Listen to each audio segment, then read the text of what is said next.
not just a case. You're not just a client. You're a person, and you deserve support. You deserve simplicity. You deserve communication.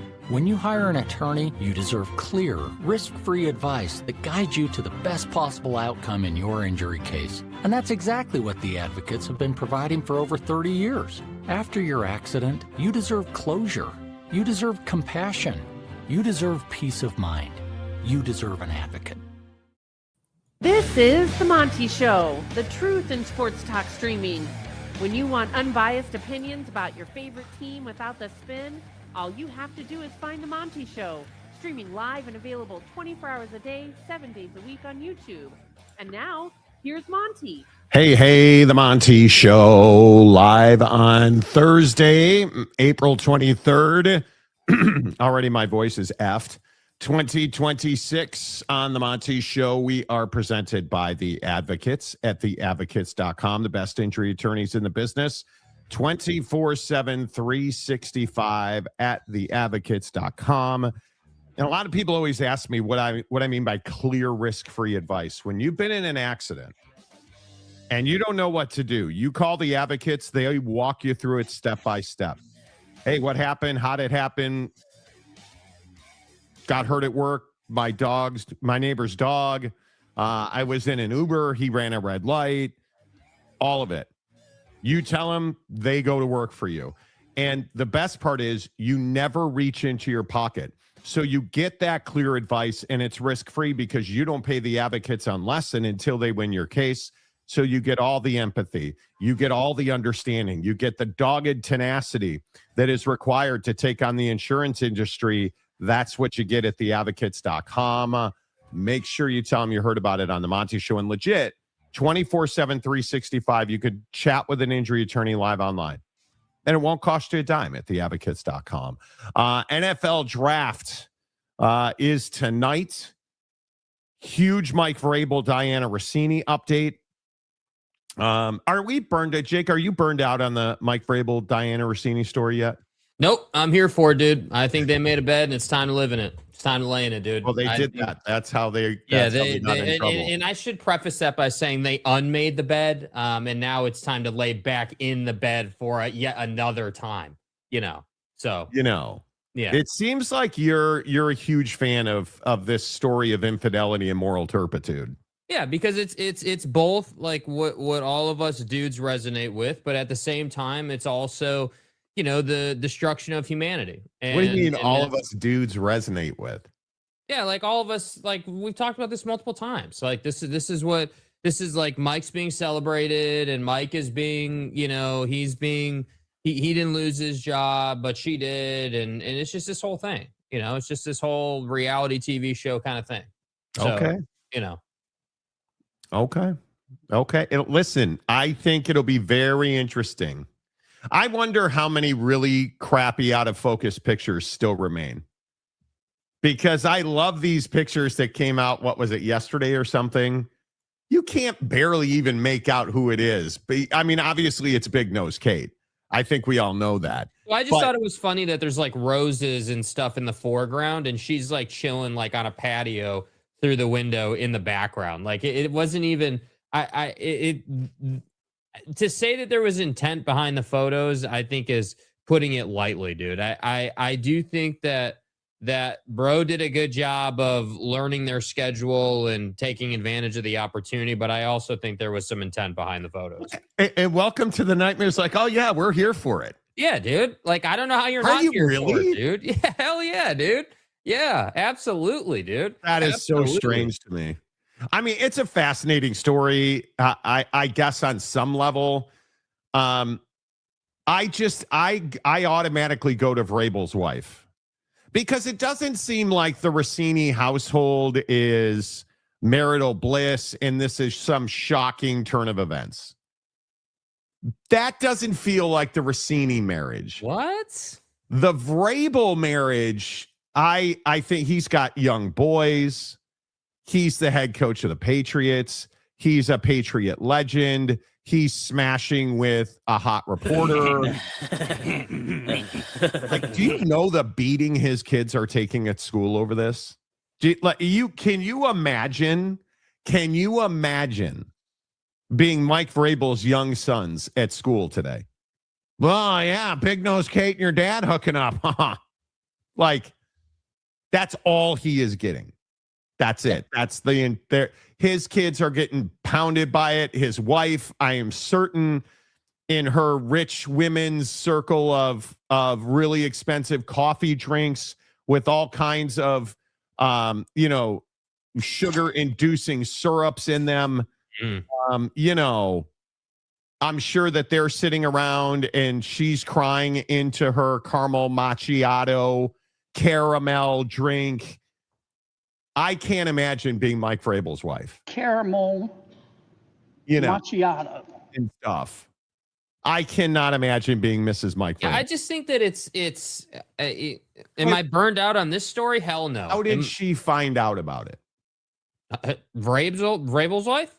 Yes. On Twitter. Guaranteed. Oh, you think Guaranteed. so? 100%. Yeah. Mike didn't. Why would Mike tell her? Mike didn't know Buddy was there. Just the same way, Diana didn't know Buddy was there. So you don't think Vrabes and Rossini, or excuse me, you don't think Vrabes and Big Nose Kate had any idea that this was going to come out? You think this just came out on page 6 and that's how they? Oh my God!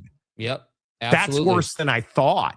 Yeah, I don't think there's any chance they knew or had any idea. I think that the only thing they would have had an idea about is this dynamic where the Post reached out to the Patriots and the Patriots tried to kill the story. But I definitely think that they only had they had no idea that their employers would find out about this at a minimum. I mean, it is a fair take thinking about the story. We do know that the outlets like the Post and the Athletic and the New York Times and the Patriots, basically they all found out about it about 3 days before it hit Twitter. So they didn't find out through Twitter. They found out through their employer, which is probably even worse than finding out through Twitter. So maybe there's a chance that Vrabes copped to it with his wife. Maybe. I mean, I don't know. I think that you better have told her. Yeah, I mean, what we do know is that this is day one reaction was correct. The hand-holding photo was exactly what we thought it was. Let me get this right, Mike. So you waited however long under the guise of, well, our off-season program didn't start till 2 days ago. So in fairness to him, I'll cut him slack on that. Okay, fine. You wanted to talk to the players. You wanted to handle your business in-house. You wanted to put this photo up on the big screen in the meeting room and talk about how, what happened here and you got after it and, you're really sorry and you're such a terrible person. I get it, Mike. I get it, Mike. But the problem is that you then had to go home and explain this to the wife. And quite frankly, Mike, we were just friends, ain't getting it done. So it's not enough. Yeah. So, I just to say, am I burned out on it? Absolutely not. You're here for the destruction of happy marriages. Dude, no, you know what I'm you're here so for, dude? here It's for all Mike these Vrabel. dudes. It's all these dudes who make millions upon millions of dollars making dumbass decisions that pull them down. I wasn't blessed with the ability to make millions upon millions of dollars at this juncture in my life. Yeah, dude. Call me what it is, dude. I'll be a macaque. Yeah, bro. I'm that guy. Here, let me get it. Macaque. I'm that guy, dude. Dude, you have such an autopilot life. You didn't need to go to the hotel. Nope. You didn't need to do that with Diana. Yet here we are. So now I get to laugh at you and I get to be here for this story because you did this to yourself. Is Diana Rossini Tiger Woods? Because there have been, and we didn't even mean to get into this today, but there have been all these stories about how she's a serial smasher. Whether that's true or not, I don't know. But it seems like nobody is surprised to learn that her and Vrabes were, running a post route here. Yeah. Is she like the Tiger Woods style sex addict? Like, what do you make of Diana Rossini? Obviously, we can't factually say that she's just slept with everybody, but I think what we've known for decades, watching her do her job. Yeah, dude, watching her do her job. We know that she's been flirting and that's always been her style, dude. And the tape doesn't lie. She said some things.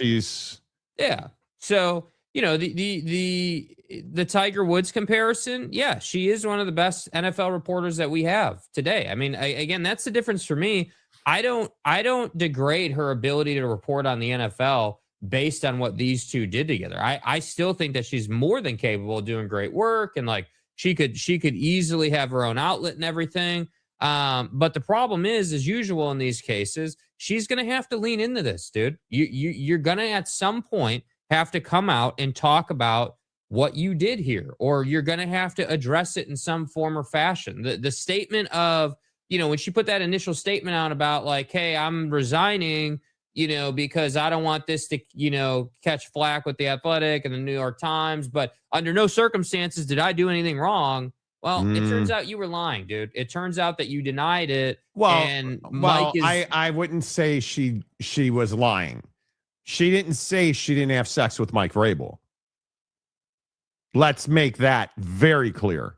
Diana Rossini's statement never was, I didn't procreate or smash, or we didn't try to plant gardens, like they forgot we were seeds. Like, she didn't say any of that. She said that the media blew this out of proportion in her statement. That's what she said. She said that this story was nothing happened here, and this story was blown out of proportion in the media, and that's that. She didn't say anything that would be remotely close to admitting it without admitting it. She didn't come anywhere close to Vrabeling it, as it's now being called. Mike basically saying the other day in his press conference that, he had to have tough conversations and X, Y, and Z, and that was the delay. And the update is, the reason this came up today is because now it's come out that Mike Vrabel is going to miss day 3 of the draft so he can go to counseling and work on himself. So again, one, respect to Mike for doing that. Respect. You didn't have to do that, but you're doing it. Two, I think that, I guess, yeah, my opinion is Diana at some point, if she ever wants to write again or cover the league again in any form or fashion, is going to have to come out on some level and talk about the struggle, at least. Like, you just are. That's just what it is. Yeah. I want to clarify her statement because I think this is important. Mm-hmm. She said, rather than allowing this to continue, I've decided to step aside for now before my current contract expires June 30th. I do so not because I accept the narrative that has been constructed around this episode, but because I refuse to lend it further oxygen or to let it define me or my career. I have built a body of work I am proud of. I have broken stories, earned blah, blah, blah. She never once acknowledged this situation, admitted culpability. Never once did she do that. Diana Rossini has never denied. Diana Rossini has never admitted. So let's be very clear about that. She never said she did. You know what I mean? Like, she never said, hey, I did this. No, I didn't do this. She never admitted anything. Yeah, but I think the sentiment, though, in that paragraph about not giving it oxygen, she wrote this in a specific way.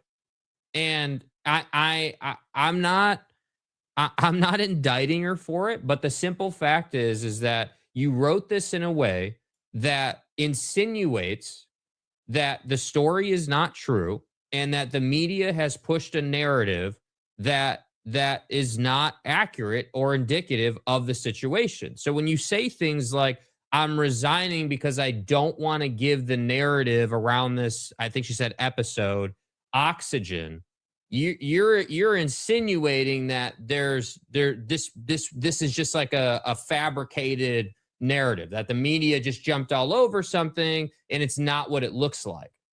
That's my problem with how that's written. It's not, it's just not. Yeah, you're right. She didn't admit anything, and she didn't deny anything, and she didn't explicitly deny anything. But the way that's written suggests that she feels this is a fabricated narrative that somehow is not true. And I think she is in that statement saying, I didn't sleep my way to information. Yeah, maybe so. I don't think she ever denied having the affair. I don't think she ever admitted having the affair. I think she was writing a letter about her credibility. That's what I think that resignation was. But here nor there, I mean, in my opinion, I mean, just the fact that we're able to go back and forth about it and talk about the nature of her statement kind of tells you the situation that she's in. You know, just the fact that you can debate it and try to interpret it rather than just reading it for what it is. You know, I just think that she's in a tough position, and this is not. Look, this isn't the first time we've seen somebody of affluence be in a tough spot, and that's why I'm saying the best way to handle these situations we've seen is tried and true is to lean into it and just own it. Right, to your point, we all know based on what she said, based on what her husband said, all the clips over the years, you're right. It doesn't seem like these two are happily ever after. And we're gonna renew our vows and we're gonna double down. Like, that's not what this feels like. And the reporting on the husband's side was that this isn't about money. He's got lots of money, that he allegedly is just fed up with her behavior. Executive at Shake Shack, by the way, Diana Rossini's husband.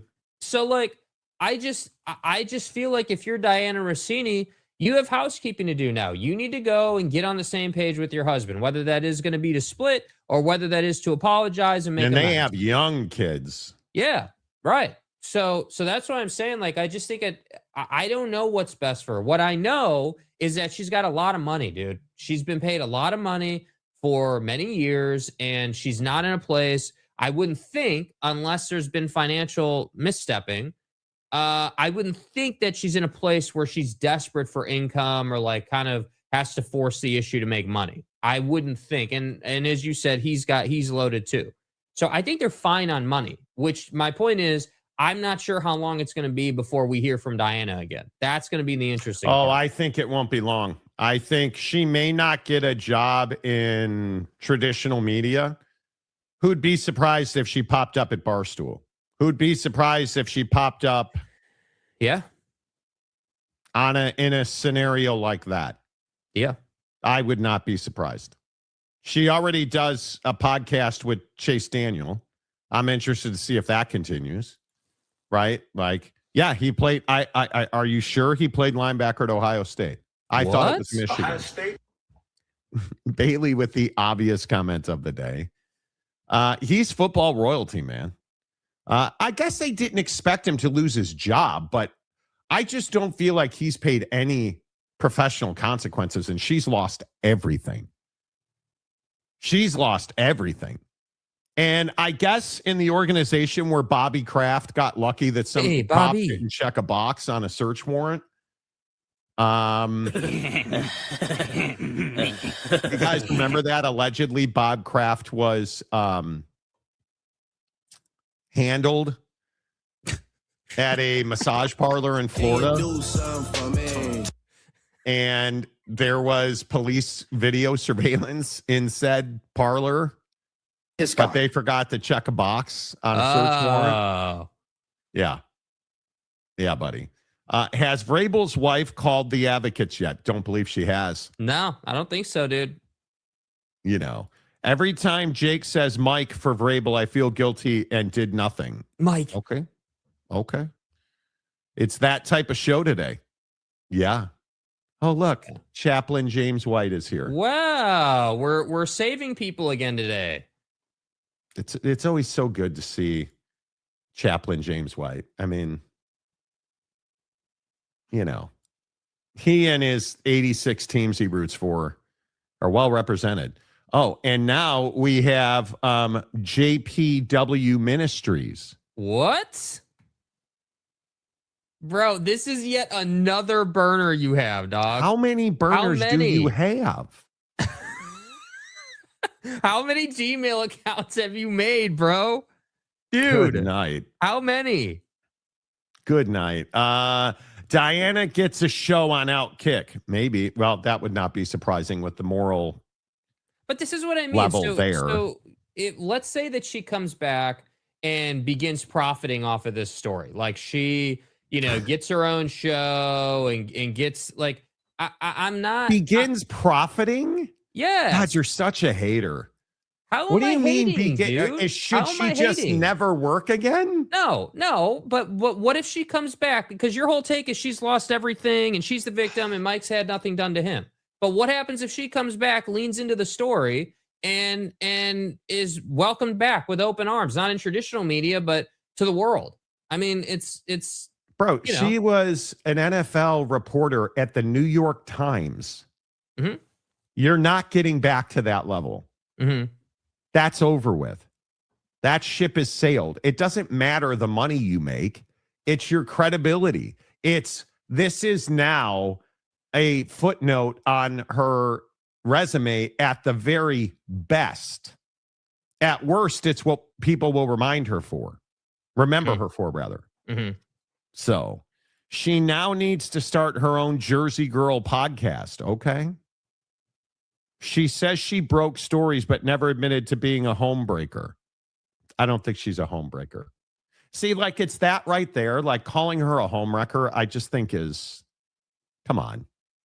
Like, that's the kind of stuff that, why is Mike Vrabel not the actor here? Why do we assume that this was a Diana Rossini action? You know what I mean? Like, she's had the track record and he hasn't? That you know of. Do you think this is, in your opinion, is this Mike Vrabel's first foray into the deep end of the marital pool?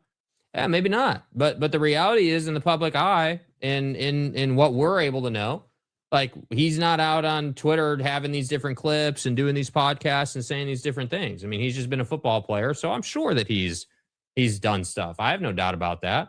But image is the conversation. I mean, that's like, I just don't know why it bothers you so much, dude. Like, because I hate hypocrisy in stuff like this. It's always, the woman is always a hoe and the guy is always a legend. That's just like, Mike Vrabel's got to go to marriage counseling. He probably needed it. Right? Like, I just think it's unfortunate that you have Mike Smith calling Diana Rossini a homewrecker. That's what we've dumbed this down to, that she's a homewrecker. So it must be her fault. I don't think she's a homewrecker. I don't think this is her fault. The last I checked, Mike Vrabel wasn't strapped to that pool deck while she operated him like it was a lever. Yeah, I guess the difference is that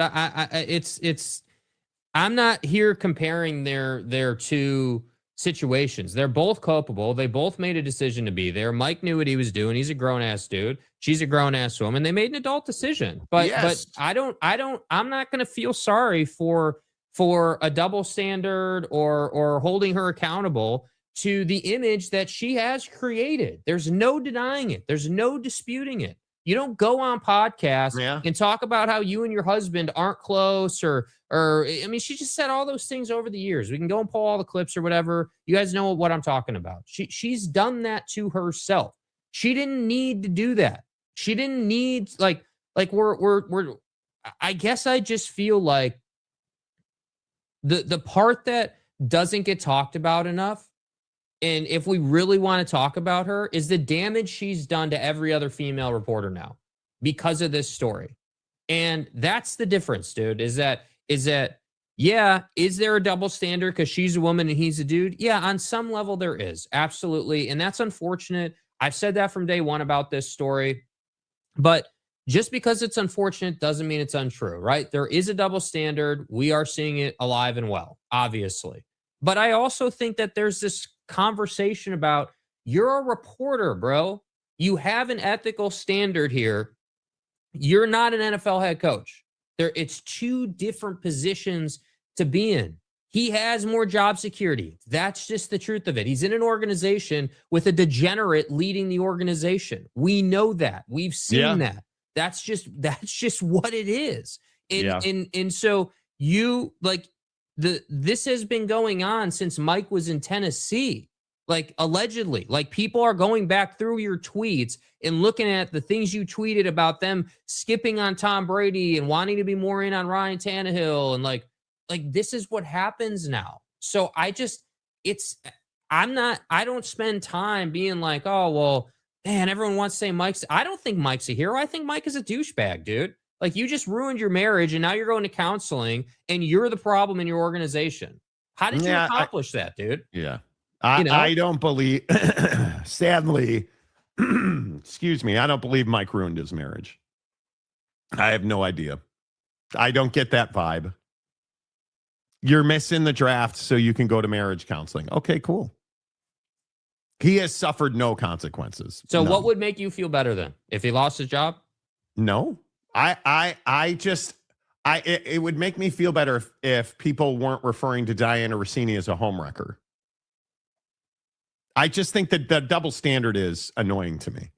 Mm-hmm. I agree with you. They're two grown adults who decided to have sex. She faced some severe consequences, far more than he does. Mm-hmm. Yeah, I don't know what this has to do with it. You're on a run, dude. I don't know what it is, but so is it true that the hubby hired the PI? Nobody knows. Yeah, nobody knows for sure. That's what it appears to be, but nobody actually knows. I don't even think it appears to be that. I think that's people's opinion. We have no idea. People are assuming it's a PI. None of this is fact that it's a PI who took those. It just happened to be a random person the moment that Diana Rossini and Mike Vrabel were on that rooftop in Sabona. Maybe that just is how it played out. It's not what happened, in my opinion. She'll get a Locked On podcast. Oh, I'm certain of it.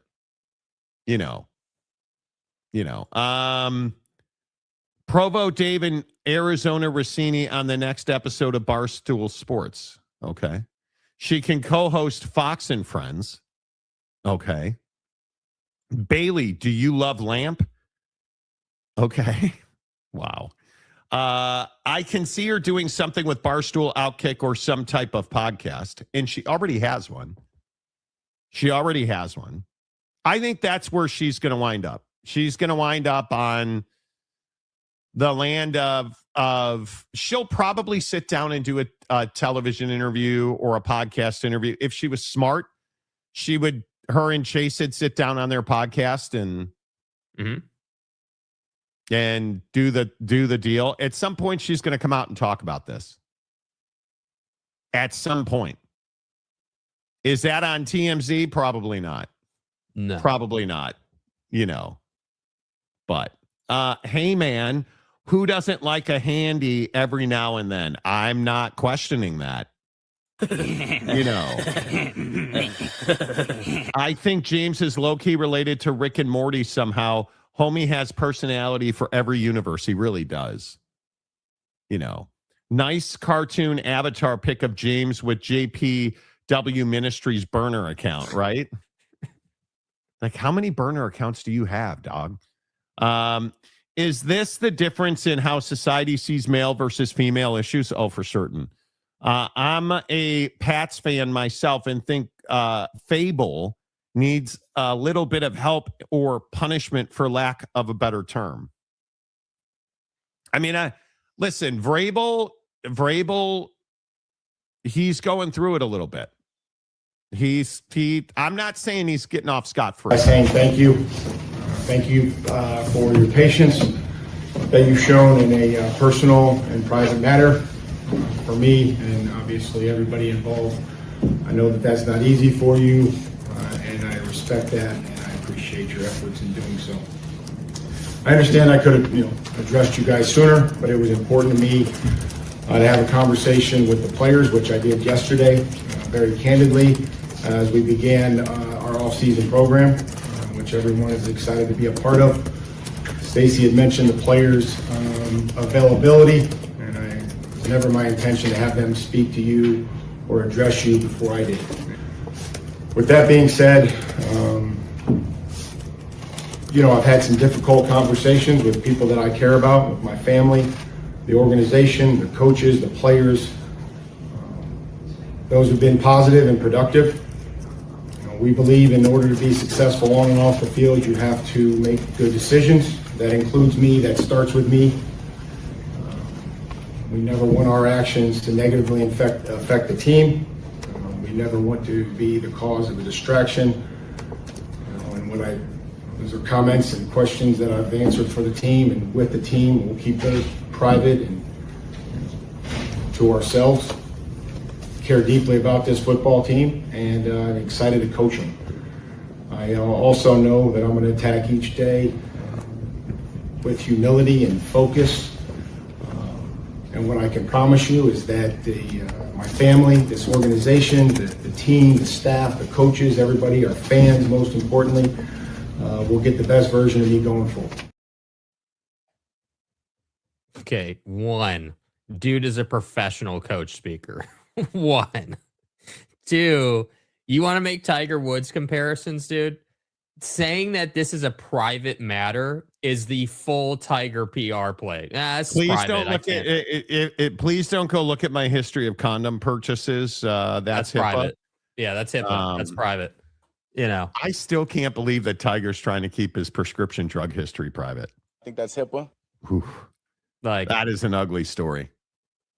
You know, it's fine. Hit the like button as we talk about NFL draft and Diana Rossini and Mike Vrabel. Not a home wrecker. Both parties consented to cheat. Yes, they did. Yes, they did. Vrabel is applying for a job at Michigan. Stop. Just so you can go to Pound Town. You know, I think we're past the point where a single female reporter can bring down the gender in the field. There is a flurry of talented female sports reporters. Yeah, but they're all judged differently. Yeah. Because when you're playing in a men's world, you know, the stadium guy, James, now. Well, Vrabel is going to counseling. I think she needs to do the same. Oh, in your interactions with Diana, does it appear that she needs counseling or what? Why don't you go to counseling? You know, if it didn't ruin his marriage, he is lucky. Personally, it would be game over for me if the spouse cheated. Well, I think my wife wouldn't even give me the chance to go to counseling. You know, I guess I understand the easy button that sex has become in our society, but at some point it's got to stop being all the woman's fault. That's all I'm saying. Vrabel in the running for the North Carolina job when Belichick gets fired. Okay. Goodell can suspend him. He could. He won't. He won't. Time for the club Shay Shay to start a podcast network. Okay. Club Shay Shay. Okay. You know, I hate that best version of me kind of lines. Well, you know, there is that. Muldoon, hello. I got cheated on a long time ago, and I legit heard 2 lines in Vrabel's speech that she busted out. Honestly funny. How do you go and tell your wife? I'm fascinated. I need to know at some point the dynamic. Like, let's say we all agree that Rossini's husband is the one that hired the PI. You know, I think that's extremely likely. That's just my opinion. I don't know that to be fact. But let's say we all agree on that. He knew what was happening at that point. My question is, on the Vrabel side of things, what's worst case scenario and how the family found out? The kids came home from school and was like, hey, did you see your cheating ass dad on TMZ? Was it really Twitter or the interwebs that outed Mike Vrabel to his family? well, I mean, maybe to the kids. I don't know, though. Like, I think the wife portion for Mike Vrabel, I think he probably had an opportunity to tell her before the public knew. Because again, it was the dynamic in the story where the Post reached out to the Patriots for comment and things like that. And, you know, it was reported that the Patriots hired a crisis manager to then squash the story, which the Patriots have now denied in another statement. I think that there's this, there's definitely this dynamic at play where it's like, how did that all work out? But it makes the most sense to me that Vrabel probably had the opportunity to talk to his wife about it before Twitter knew, because there was like, what do you say? Hey, do you remember that trip where I went to Sabona and stayed at that for hotel? league meetings? Yeah, I personally believe that I had a meeting that went too far, and part of the meeting was on a pool deck with Diana Rossini. And in a hotel room. And so we were diagnosing different routes that I could run. I don't even know what you say. Do you just... I think you just come right out and own it. What do you say to your wife? You as a dude, I can't even tell my wife that I bought another box of golf balls without worrying about divorce. Bro, do you understand the disgrace and like the embarrassment that must be to go to your wife and say that you cheated on her with Diana Rossini, or anybody for that matter, because it's not unique to Diana, but you basically, hey, I was in, Sedona, Arizona, and I was at the league meetings in Scottsdale, and there's going to be some photos of me that come out in Sedona. I mean, that's what this is coming down to. I don't even know how you bring that up. Yeah, do you roll out the full interview package at home, sit her down, I probably would use different language than package here, but my point is... Right. And I think the way Diana Rossini looks plays a huge role into it. I think who it is, like it'd be different if this was your wife's friend or the cleaning lady. That'd be different than hot Diana Rossini in Sedona when you were at league meetings. Some very important league meetings in Scottsdale I got to go to, sweetheart. See you next week. Yeah, I do think that if we're talking about Mike and like what I think should have happened to him, I do think it's rich that now we can say the Patriots are being led by a guy who allegedly wrecked his marriage and, can't be trusted by his family. Because that's what that is. I mean, that's what that is that Mike Vrabel's just a man. He's got flaws and he'll be fine. Diana Rossini is a woman who hoard herself out for headlines and stories, and she's a homewrecker. You just love it, dude. I hate the hypocrisy. They were two adults who decided to park a car in the garage, and he's not paying a price, and she is. I mean, did you hear about this USA Today reporter that got whacked over her tweet about Diana Rossini? Chrissy Freud, who I've never heard of, got fired after she said on Twitter, "I'm sure you were told to submit this resignation, the letter, or that you'd get fired instead. Don't let the door hit you on the way out." USA Today ended her contract. Yeah, I'm not sure why you would say that publicly. Yeah. The news was broke to the family over a meal at Shake Shack. Yeah, I mean, probably, had a chocolate shake, little chicken sando. Hey, can you pass the ketchup? Look, I'm going to need to have a crinkle cut while I break this news, okay? That's, yeah, I don't know. All right, let's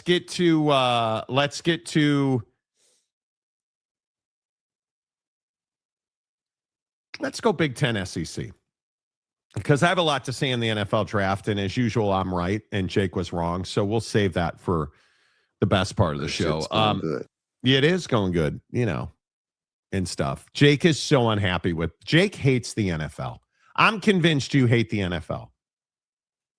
I just think it's much like Diana, much like Mike, much like life situations. It's just pounded down our no pun intended hatch every day. No pun intended. Yeah. To talk football, to talk NFL, the draft. Someone went too fast on the road. Someone broke the law. NFL 365, baby. I mean, that's why. Shield, yeah, it's undefeated, dude. I mean, it's really just before we get into this college thing, like it's really incredible to me that the NFL is a bigger story in the off season, non on the field action than the NBA playoffs. Like the ratio is incredible that we care as a public more about this than what's happening in the NBA. That's amazing to me. That it's just wild. Well, when you get the calls that SGA gets, it's a super turnoff. Yeah. And if anybody saw Devin Booker SGA last night, Devin Booker got called for an offensive foul. SGA got an and one out of the exact same play. The NBA is watching the NHL playoffs last night far more enjoyable than watching the NBA playoffs last night. Even though Connor McDeasy is pissing me off, which is fine. Yeah. So, speaking of, Monty was right. Yesterday, we had a bunch of jackwagons in the comments section saying that nobody's ever asked for a 2014 playoff. 8HQ. Well, it turns out that, as I told you, because, well, pimp's going to pimp.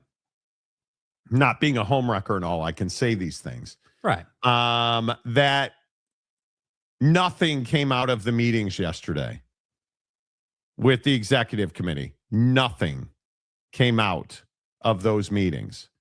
And what I think is so interesting is the juxtaposition between the Big Ten and the SEC. Tony Petitti held a press conference yesterday. Oh, that's right. He left without talking to reporters. What? Huh. Oh. Huh. That's interesting. I wonder why that is. Oh, that's right, because the Big Ten still is on 24 with 8 automatic qualifiers. As I said on the show yesterday. And as like 5 or 6 of you said, no, nobody's ever asked for 8 automatic qualifiers. Yeah, it turns out that's not the truth. Yeah, the Big Ten wants 8 automatic qualifiers and 24 teams. And Greg Sankey, I think, and again, I'm just going to go back and tell you what I've told you for how long on this show. These are the issues. And it's on the channel, FTR, right here on the YouTube channel. You can go back and watch our content. Never mind. The point is, it's all on the channel. Here are the divisions between the SEC and the Big Ten. The Big Ten wants 24 teams in the playoff. It wants 8 automatic qualifiers, and it does not want strength of schedule to be the leading component to qualification. Oh, Monty, why would that be? I mean, they play a great schedule, don't they? Now, this is the deepest league in the country, and they would have no reason to hide from their strength of schedule, right? Wrong. And as I continue to tell you, the SEC wants 16 teams. And if it goes to 24, in order for the SEC to sign on to a 24-team playoff, no automatic qualifiers for anybody, and strength of schedule has to be the leading component to determining the 24 teams. And I just think that is the best way to go about it. And I don't know why this is even controversial. If you listen to Greg Sankey, and again, I know that every time we play Greg Sankey Bites, you guys lose your minds and tell me that I'm all, Rossini on Greg Sankey, and, meaning that I'm a homewrecker. But anyway, that I'm all Rossini on Greg Sankey, and that he's in my pocket, and I'm a shill, and this is an SEC show. But this is almost a year ago, and tell me what Greg Sankey here has said that's wrong. Whether people want to agree with it or not, that's up to them. We can go through the analytics and show the rigor of our schedule is different than anyone else's, period. And we had a learning session in September at the CFP about strength of schedule, and strength of schedule isn't everything, but it is an important factor. I remember very clearly one of the messages was, if you play the top ranked team and 130th ranked team, those two games average out to 65.5. If you play 65 and 66, they average out to 65.5. And so the advisor said, you're just as well playing 65 and 66. Here's my problem. But for maybe one, maybe two teams in a year, we don't have 65 or 66, and everybody else has a group.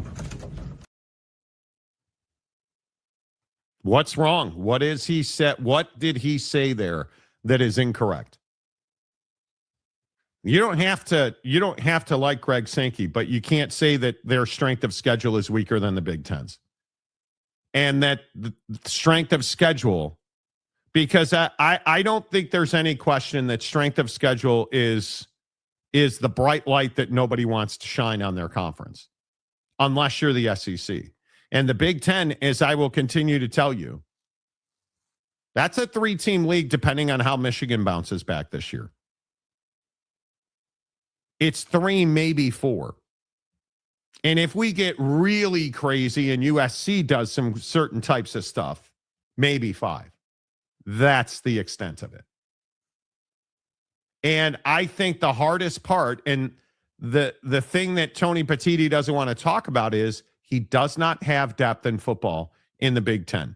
And that's going to be very damaging if you get a 2014 playoff with no automatic qualifiers. You're looking at years where you're getting 5, 6 SEC teams in and 2 or 3 Big Ten teams in, which is exactly why we're making no progress on an expanded college football playoff. And probably nor should we, because until the Big Ten agrees to stop with this less than equitable access to the college football playoff, because that's what it is. At what point can we say, okay, as far as depth goes, has the Big Ten won back-to-back national championships? Yes. Have they been the best 2 football teams in college football the last 2 years, Ohio State and Indiana? Yes. Is the SEC winning as it once did? Certainly not. Does that mean the Big Ten's a better football conference? No. No, it does not. Does that mean that the SEC is the best conference in the country? No.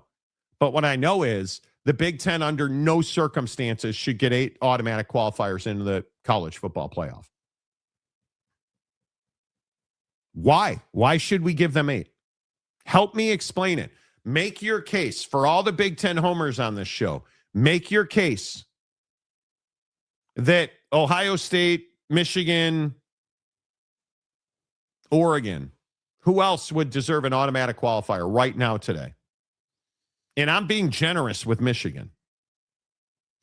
Are you telling me that pedophilia U belongs in the conversation for an automatic qualifier to the college football playoff? Not right now. You're looking at Indiana, Ohio State, and Oregon. And I'm being generous with Michigan to get you to 4. But I will say, I guess if we're giving Michigan the automatic qualifier, USC was 7-2 as well last year. Does USC deserve an automatic bid to the college football playoff? No, they do not. Not this incarnation of USC. Are you telling me that Iowa or Washington or Illinois or Minnesota? Are you telling me a 5-4 Minnesota team deserves an automatic qualifier? Come on. That's the part you can't get away from. And the very fact that Tony Petitti doesn't want to talk to the media, I think, is very telling, Jake. Yeah, I mean, I think that Tony Petitti, generally speaking, he just doesn't embrace the media the way Greg does. And I think Greg understands, and this is just generally speaking, with how you want to run a conference, the type of personality you want to be, in the bigger picture. I think that's one of the biggest differences between these two guys, is that Greg understands that he swings a heavy stick, dude. The guy talks and everyone listens. Like, that's just what it is. And I think that while Yeah, has the SEC struggled the last few college football playoffs? Yes, absolutely. You haven't won not just national championships, because I feel like it's such a short-sighted take to just look at national championships. While they do matter, I think there's so much more inside the CFP to look at. Like you have, you have this dynamic where you have the SEC just not having as much success on the field the last couple of seasons through the college football playoff. And that's largely because you look at the Ohio State run and then you look at Indiana. Those are two of the best college football teams we've seen in the last however long. I mean, it's been a long time since we've had that kind of dominance on the football field in the Big Ten. So I think that the SEC is in this spot where if we're looking at real world depth in the CFP, the SEC needs the secondary contenders to really start coming through a little bit. Like, yes, the SEC is deep. Yes, it's a deeper league than the Big Ten. But if you're talking about CFP success, it's if you compare these two conferences for the longest time, it was essentially Ohio State and Michigan, and then you typically had Alabama and Georgia. Those four have really dominated the CFP conversation the last like 5 years, and now it's turning into a thing where because of all the money and because of everything that's going on outside of the college football playoff, Tony Petitti and company want a free pass. And I don't feel like that's what it should be. Do I want, like, generally speaking, again, do I want an expanded CFP? Yeah, I'd love one. I would love, 16 or even 24, but I don't think that it should be done under the guise of we want a free pass in. We want 8. Like, I don't think the SEC should get 8 auto qualifiers. I don't think the Big 8. I think it should be, honestly, what I think it should be is I think there should be 4 AQs, 4 conference champions. You win your conference championship game, you're in the CFP. That's it. The rest of it should be all at large, all decided on the football field. And that's the system that needs to be created. But again, to your point, they don't want that because that takes away the, hey, we can just plug in, 4 or 5 teams every year, no matter what the winning or losing looks like. And that's the problem that I have with college football right now. Yeah. Jimmy Otson. The Big has 4 of the last 6 CFP finalists in their conference. Well, they actually don't. They have 3 of the last 5 because Michigan doesn't count. The SEC has 0. I'd be more concerned about how the SEC is doing than how great the Big is or isn't. The SEC is doing fine.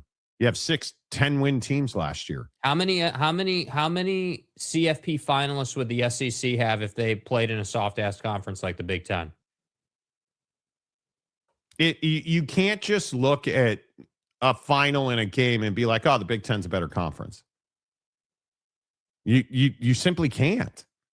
And all the Big Ten apologists that roll in here on a regular basis and Iowa is irrelevant. Minnesota's irrelevant. Rutgers is irrelevant. Who's turning on the TV to see those teams play football? You and 3 of your friends. With all due respect, who's watching Michigan State football? Who's watching Purdue? The garden variety Big Ten game that is like tier 7. Who's watching? The parents? The parents of the players. That's who. Their friends, maybe. Like, do you have legions of Golden Gopher fans? No. Nope. You don't. I don't buy it. And it is what it is. I guess. I just think what Big Ten fan likes to do is they like to say, oh, well, look at all the championships and look at all the finalists and the SEC sucks and we're the best. Yeah, but why don't you look at the regular season? Look at what you don't have to do in the regular season to get to the CFP, and look at what the SEC has to do to get to that same point. If Ohio State played the SEC schedule, they wouldn't be Ohio State. If Michigan played, if Sharon Moore played in the SEC, he would have had a 2-win season max. That's what you don't want to admit. That's what Big Ten defender doesn't want to talk about. Did Ohio State go on one of the greatest runs in the college football playoff? Yes. Why did they do that? Well, they did that because their guys were rested. Their guys played a soft-ass schedule. They had 2 games on that schedule in the regular season. And then you went into the CFP healthy and ready to go because you didn't really play anyone outside of, I believe it was Oregon. And then there was one other game on that schedule that I can't remember. But you basically had 2 games that year that you played. So the conversation is, yes, the Big Ten wants 8 AQs because they don't play anybody in the regular season. They have a very soft schedule. And what they want is they want their average ass teams to be able to get into the CFP every single year so they can make more money.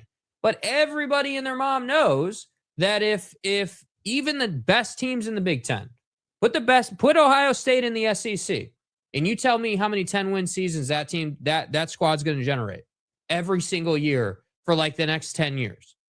I would put money on the fact that they wouldn't be able to generate more than 5 10-win seasons in a 10-year in a 10-year span.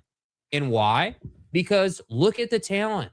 You've got even the secondary talent. Like, hey, LSU's still rebuilding, Florida's still rebuilding. Who knows what Pete Golding at Ole Miss is going to look like?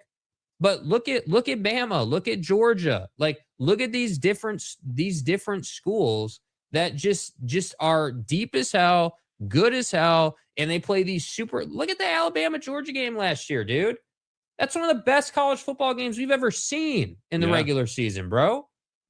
Like, the hypocrisy of it's incredible.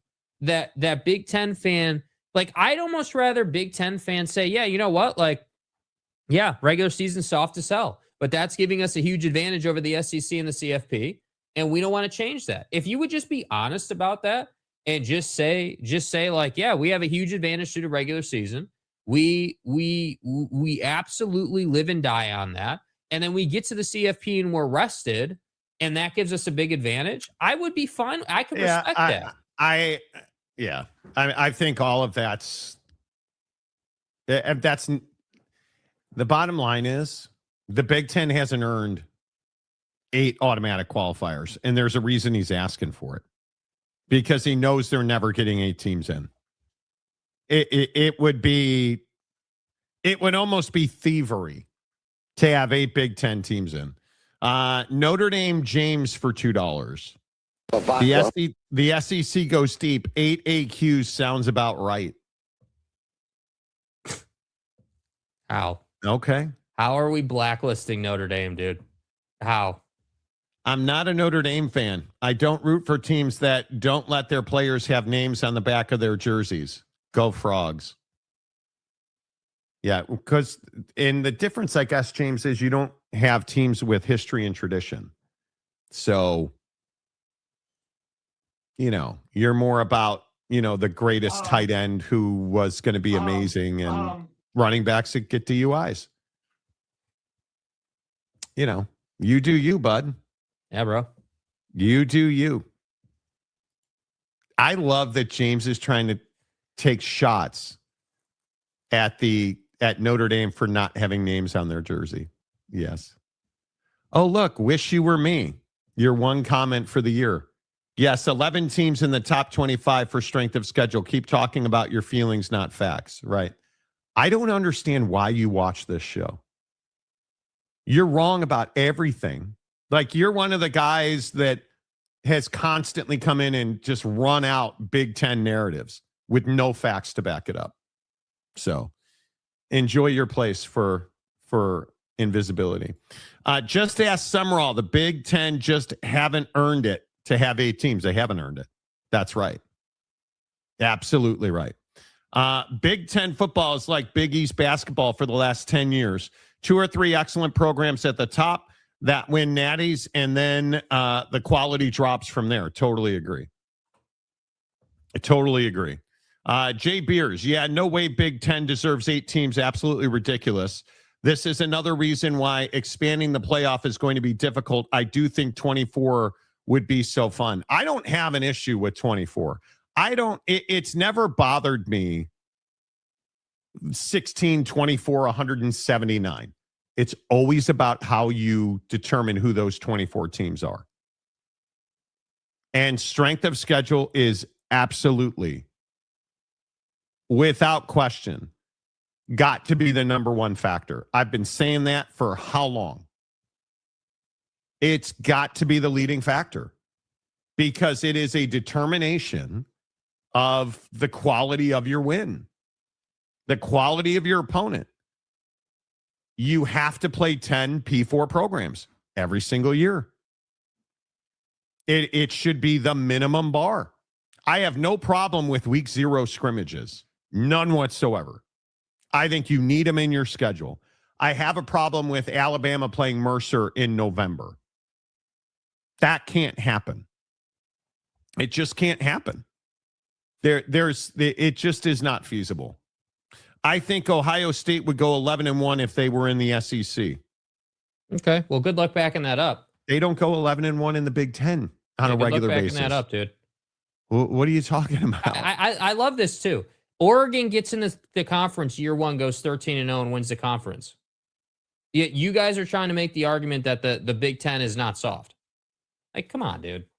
This is not hard to understand. And I'm just gonna do just real quick because I want to ratio everybody in the comments section saying that the 8AQ thing isn't widely reported. Here's a search I just did on my phone right here. This is from my phone right here, right now. Yes, the Big Ten, often referred to in the context of your query as the Big 1924. Not sure where Google got that from. Look at this, the proposal. The Big Ten has proposed a 2014 playoff model, which would include 4 automatic qualifiers. And then it goes on to talk about how Tony Petitti wants 8. Like, this is widely reported, dude. This is absolutely widely reported, bro. Like, it includes a high number of automatic qualifiers. Do you understand? If you on 3, you go to Ross's Twitter, like you go to Yahoo, you go to any place, they're all talking about that Saturday Down South. Yeah, like dude wants 8 automatic qualifiers. This has been going on for like 2 years now, man. This is not new. This is absolutely not new. Yeah. Like, that's what's amazing to me, man. It's incredible. Yeah, it is almost shocking. All right, let me get some more of your comments in here. I really appreciate everybody that participates in the show. Make sure you hit the like button.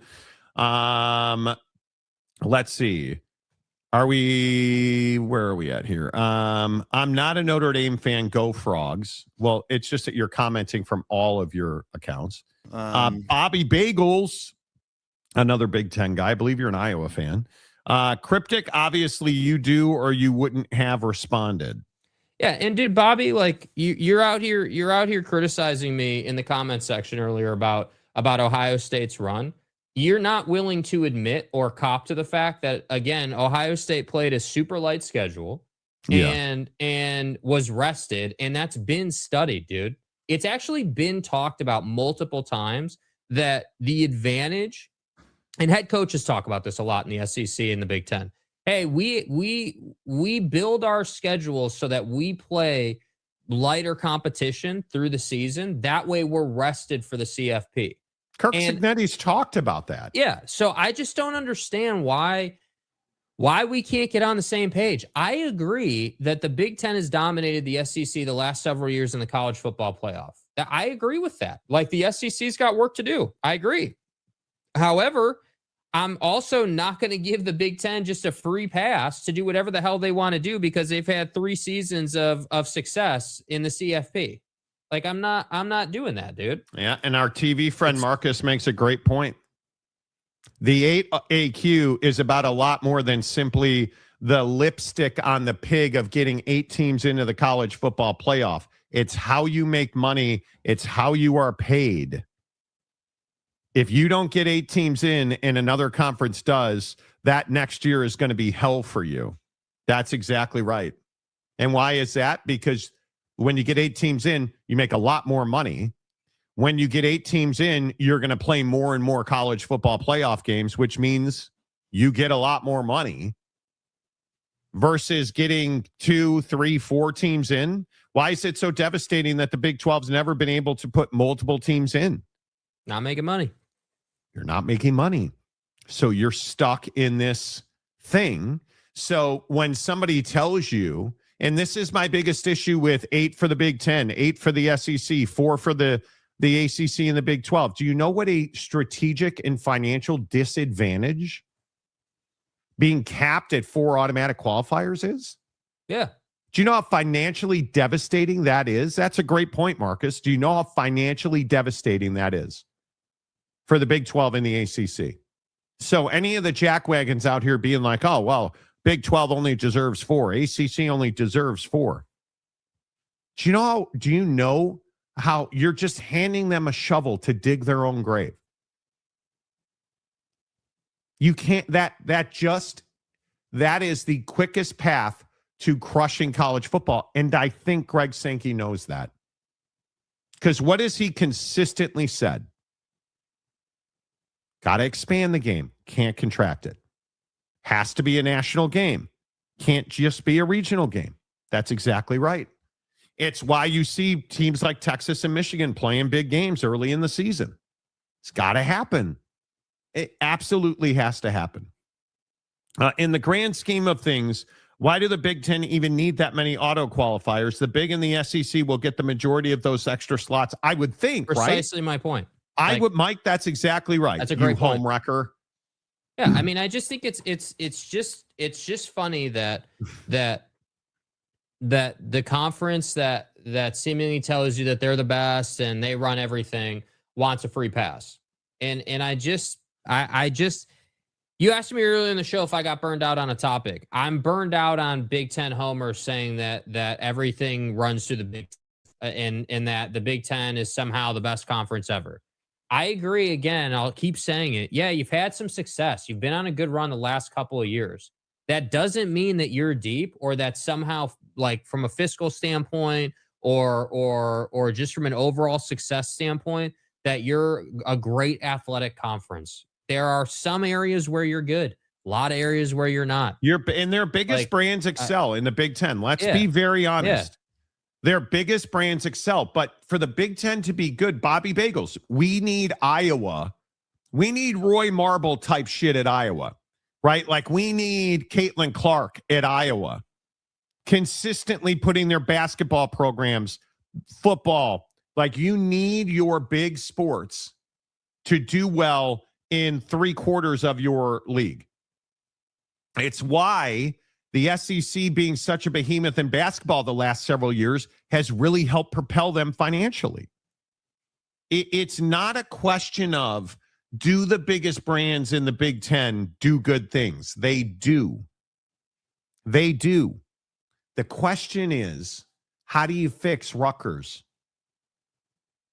Because in the SEC, Vanderbilt would have been in a 24-team college football playoff last year, a 16-team college football playoff last year. The dregs of this league, the Mississippi States of the world, those are, you're going to have, like, who's the worst team in the Big Ten? Rutgers, I would say, on a pretty regular basis, right? If you look at the Big Ten, how much better would the Big Ten be if Purdue will never compete, so throw them out. If Maryland, Michigan State, if Michigan State wasn't 1-8, if Michigan State was 7-2, how much better is the Big Ten? Oh my God. If Wisconsin was 7-2 instead of 2-7, oh my God. If you had 6 legitimate national championship contending football programs in the Big Ten, how much deeper is that league? I mean, it's exponentially deeper, but you don't. Last year, without question, Indiana was the best team in the country. Ohio State was right with them. And then what? Because Oregon turned out to be a bunch of frauds. USC, Michigan, and then I think the gap between how much better was Michigan last year than Iowa?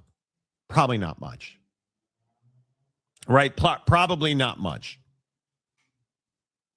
How much better is, if we look at Iowa instead of, how much better was Iowa last year than Washington? Not much. Illinois, not much. You have this group in the middle that just is so mediocre. where if Minnesota, and maybe Minnesota is the best example of this, Minnesota on a yearly basis could win 10 games. But instead, they win 7 or 8. When are you going to fire Kirk Ferentz and move on about your life so you can win 10 games? How is Wisconsin failing with Luke Fickell, who is, I don't think, with even a little bit of question, an elite head coach? The systematic issues at the middle bottom of the Big Ten are crippling that league. It's something that the SEC doesn't deal with, truth be told. The 2 best teams in the P4 should get autos. Who determines the 2 best teams? Which normally would be the 2 teams in each conference championship game. Beyond that, no autos. I think I'm with Jake. The 4 conference champions get in, and that's it. Yeah. And then fill it with whatever. Bobby Bagels. Well, the Big Ten trucks out to the CFP last few years wins it all. If I was Petiti, I would be happy with that. I don't think you can be happy with that because you're living on a TV deal that only powers the top half of this league. Because if you look at Ohio State, who I think is the model in the Big Ten, they're making so much money not related to their TV contract. They're an enterprise unto themselves. You've got to figure out a way to get other teams in this league to do that, other programs in this league to do that. Funny how the Big Ten always seems to get its way in the end. Well, they haven't gotten its way at all. Well, how have they gotten their way in the end? Yeah, what do you mean by that? Tony Petiti's been beating the 24-8 model for 2 years now. And we've never gotten close to it. I think he knows that 8 AQs is never going to happen. I think he's well aware of that. I think, though, that you would beat that drum to get. I mean, the most common one that is thrown around is the 4-4-2-2 model, right? 4 for the Big Ten, 4 for the SEC. But I think that's a compromise that I think is popular because it has the appearance of working out for everyone. But I still maintain what would be the best is the 4 conference champion model, and everything else is up for grabs, because then at that point you have chaos. And I maintain this. I said this about the basketball tournament. Chaos is what drives viewership.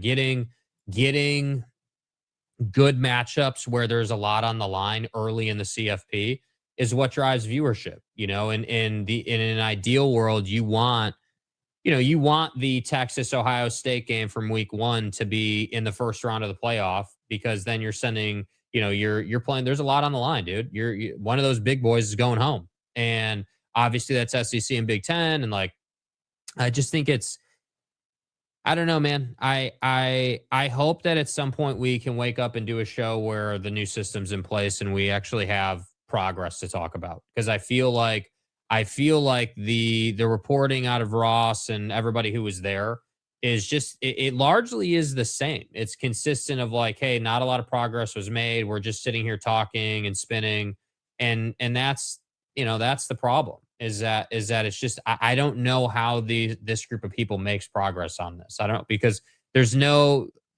even though obviously I think the SEC has done a better job, there's no way for Greg to have total and complete decision making power. There's no way for Tony to have total and complete decision making power, and that's what's difficult.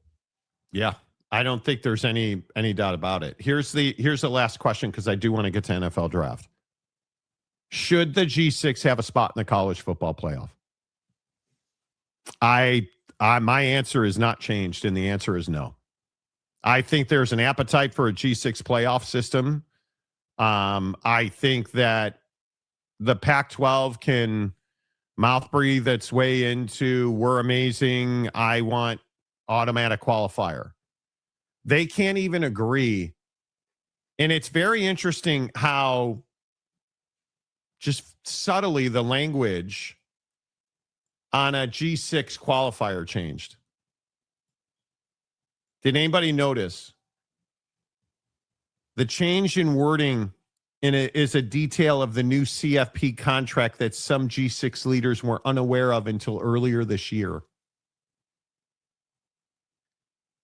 There was also some discussion, but no news on the group of 6 automatic spot in the CFP, which this upcoming season will go to the highest ranked team from those leagues instead of the highest ranked G6 conference champion.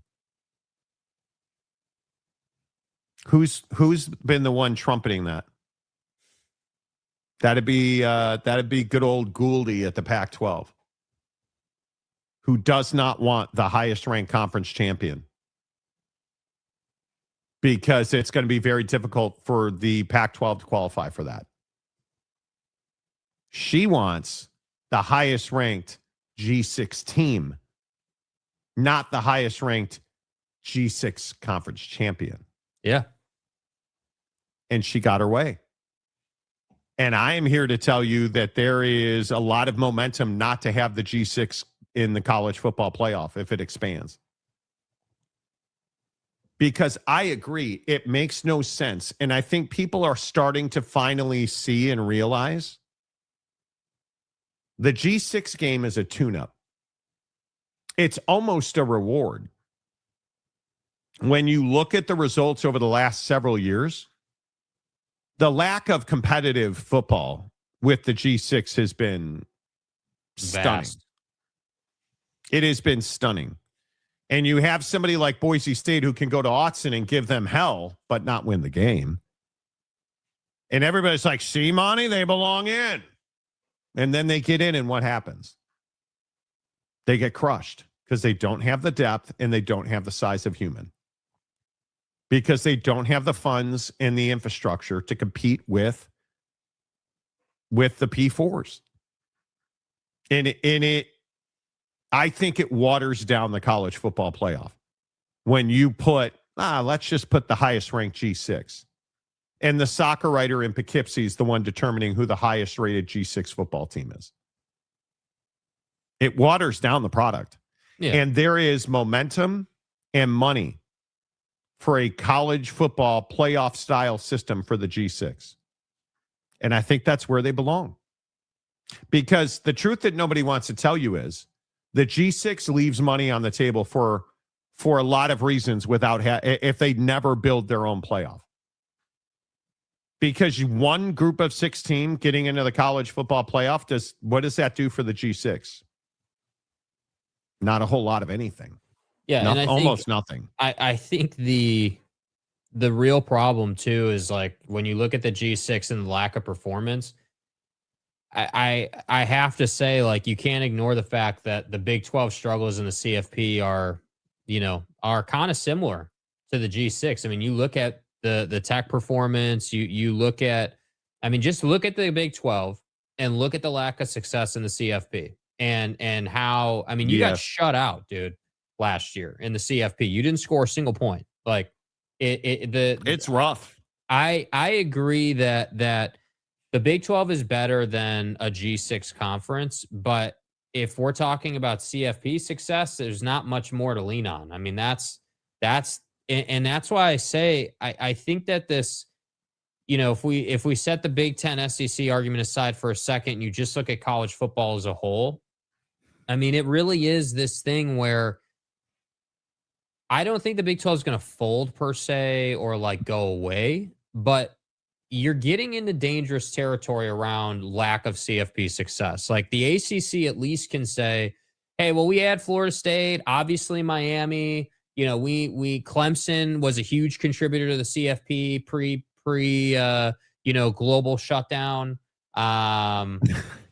So like the ACC has had, its share of success. Maybe not as much as the Big 10 and the SEC, but the ACC can say they've won a national championship in the CFP era.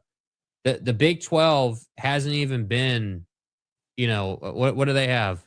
I guess they have TCU, but that's it. I mean, it's just not an every year thing. And that's what's hard. Not. And Arizona State, Obviously, Texas Tech last year was a huge disappointment. Yeah. And I would hope that adding Sorsby is an upgrade to Barron. I know I don't know anything about Barron Morton, and I'm a jerk for that, what I said last year, but you have to upgrade Barron Morton. And hopefully you did that, even though you're not going to make Sorsby pay his $1 million to Cincinnati. You know, I'm just saying. I don't see why we're trying to force the G6 into the college football playoff. It's costing them money. They're literally losing money. Yeah, because I think that there's not a willingness on their part to create a playoff model for themselves. That's the challenge. I mean, we can't even get, dude, look at the ineptitude in the G6, dude. You can't even get on the same page between the Mountain West and the Pac-12, with all due respect. Like, and I'm not even saying that's anybody's fault in particular, but these two have been going at this for how long, to the point where now we're just waiting for the next, like, huge development in the story, and it's dragging its feet as long as possible. And I just think that they need their own playoff model. I just don't think it's fair to ask them to ask JMU to compete against Oregon is ridiculous. I agree. To ask Boise State to go and compete against Penn State, I think it was, Penn State, I think it was 2 years ago, is just a ridiculous ask. I mean, that's just not how it should be. Yeah, I'll be interested to see where the G6 spot is and how that plays out. But I just don't, are we concerned about the quality of football in the college football playoff? Not when it gets down to it. Early rounds are always suspect. But that's my point. Don't you want every game to be, I mean, you can't have Texas Tech getting shut out. No. But at least they're a conference champion. You can't have the JMU stuff. You can't have SMU a couple of years ago. You can't have, I feel like it's the college football playoff. The bar should be higher.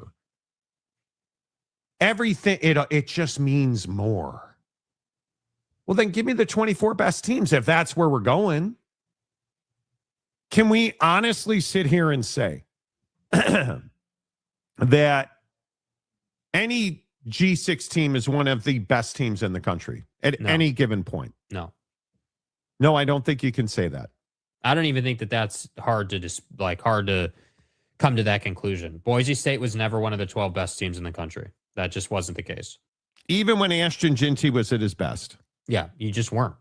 Right? And it just, the money is so vastly different. Anyway, I think, and I've talked to TV people about this for years and years, I think there is at the time G5, now G6 product to be built. I think it is there.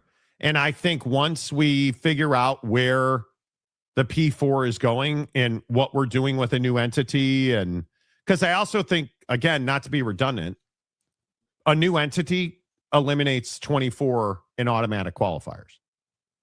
That all goes away when you have a new entity and you have a playoff format in place that is rock solid. That all goes away. And I think one of the things that I look at is it's a lack of leadership in the G6, in my opinion. Yes. Nobody has the courage to stand up and say, this is the direction we need to go. Let's start exploring. Because I know they've talked about it. I have talked to G6 representation who has plainly said, yeah, most of the league doesn't want to put the sweat equity into building a playoff system like the college football playoff for the group of 6 teams. And that's the biggest issue.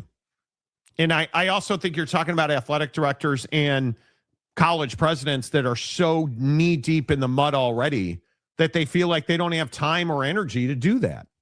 And on some level, I guess I understand that.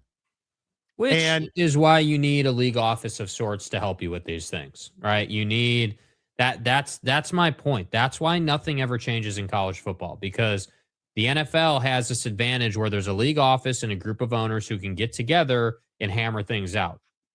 College football doesn't have that. And plain and simple. That prevents you from making any type of tangible progress. And that's why you get intervention from the, from the leaders of the country. Like, that's the problem. Yeah. Yeah. I'm here for it. I'm absolutely here for it. I thought it was kind of set that Kirk was going to retire after the year prior, and then bam, no more talk about it. Well, I think Kirk Ferentz is a really solid dude who needs to step aside so the program can move forward. It is not unlike Utah and Kyle Whittingham, because Iowa is mediocre and uninteresting. Can I just want to point this out? The only main and clear difference between the two is Utah was pushing to get into the CFP. Iowa is not on that level. But Jake, they're in the Big Ten, so they're one of the best teams in the country. When we're talking about Witt having to step aside so the program can move forward, I don't see the program moving forward in a direction that is more competitive than what you had. And the problem at Iowa is that if he does move over, Iowa's probably going to get more competitive. That would be the clear difference. Yes. I don't think you include the top G6 team for competition reasons. I think you do it for business growth of the game reasons, which is why you wouldn't do it. But again, a CFP format, and again, this is why the sweat equity thing that you were talking about kind of annoys me a little bit, in the sense that it's like, you guys are all sitting here knee deep in money issues, but you don't want to put together a system that would inevitably pay you more money because it's your own system with your TV partners. And the reality is the schools that are, competitive at the G6 level and trying would get rewarded for that effort, because again, you're not going to have as many, like the G6 playoff model would never be 24 teams. It would be like a sub 10, probably 4 or 8 at most style system. It would never be as big.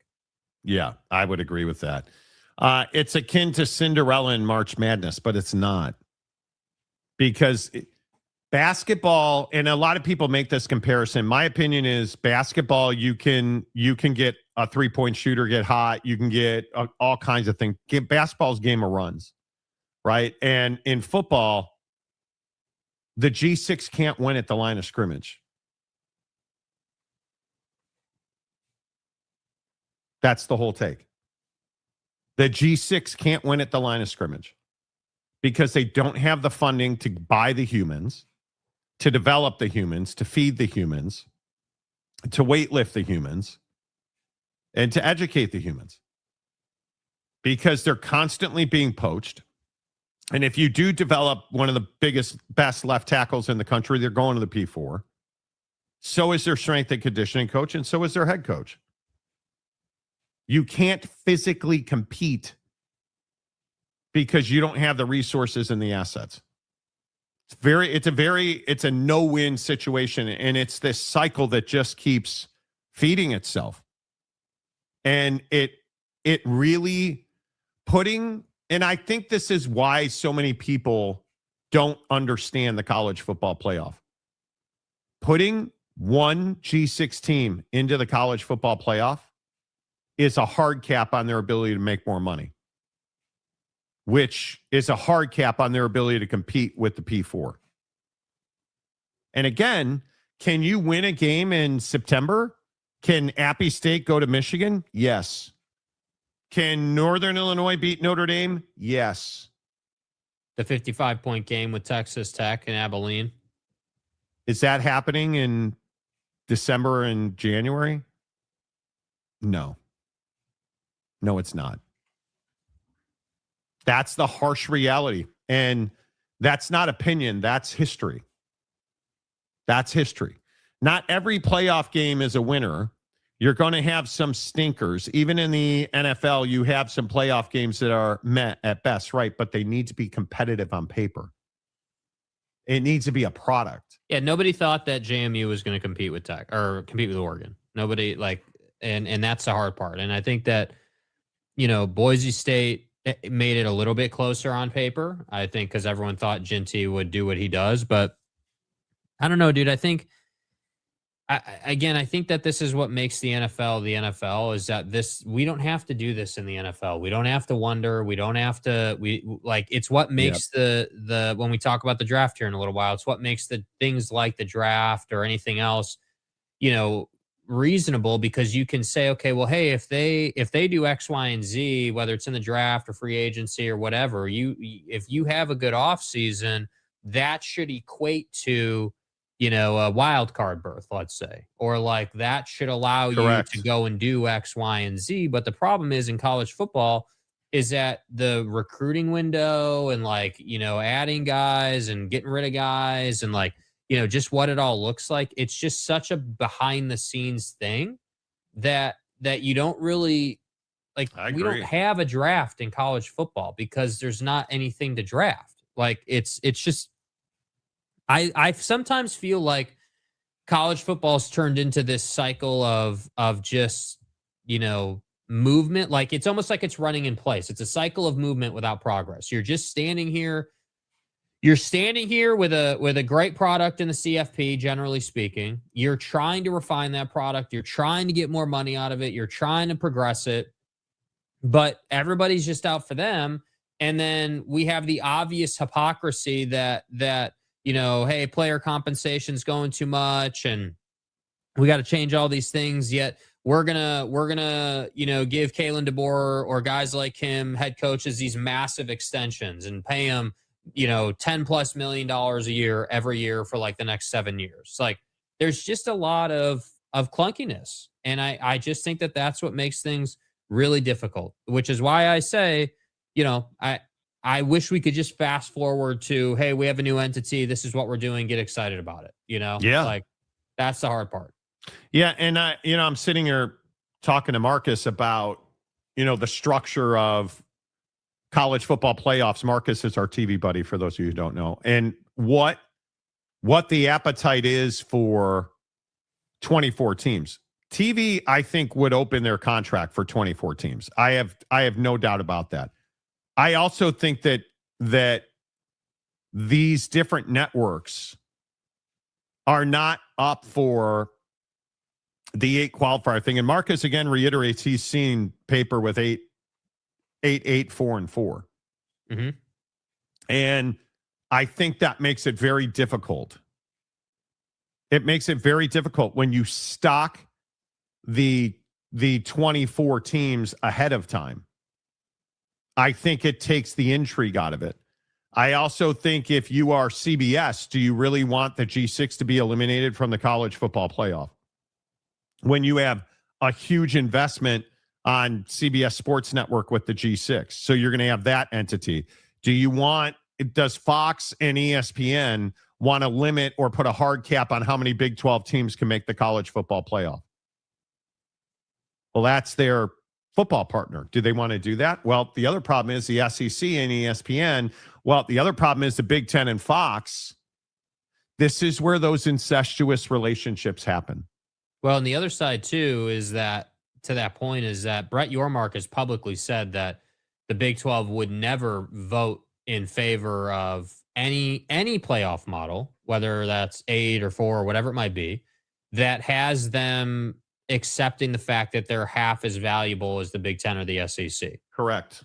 Which again, I also think is the really difficult part here is like, how do you, that's why I'm saying the CFP is a great product, generally speaking. Like it works in theory, like it for now it works. Does it have its flaws? Absolutely. But generally speaking, it provides good TV ratings. There's clear value to the TV partners, clear value to the kid, clear value to legacies in college football. It checks boxes, ad partners. Ad partners, of course. Right. Exactly. So like it has its value. But I'm telling you that these meetings that are the genesis of why we're talking about this today, I'm not going to say they're a waste of time because they need to be had. The conversation has to be had to progress. But nothing is going to change, in my opinion, inside of a CFP format because you're never going to get anybody to agree on anything. This is the heart and soul of progression/regression in our country in the bigger picture.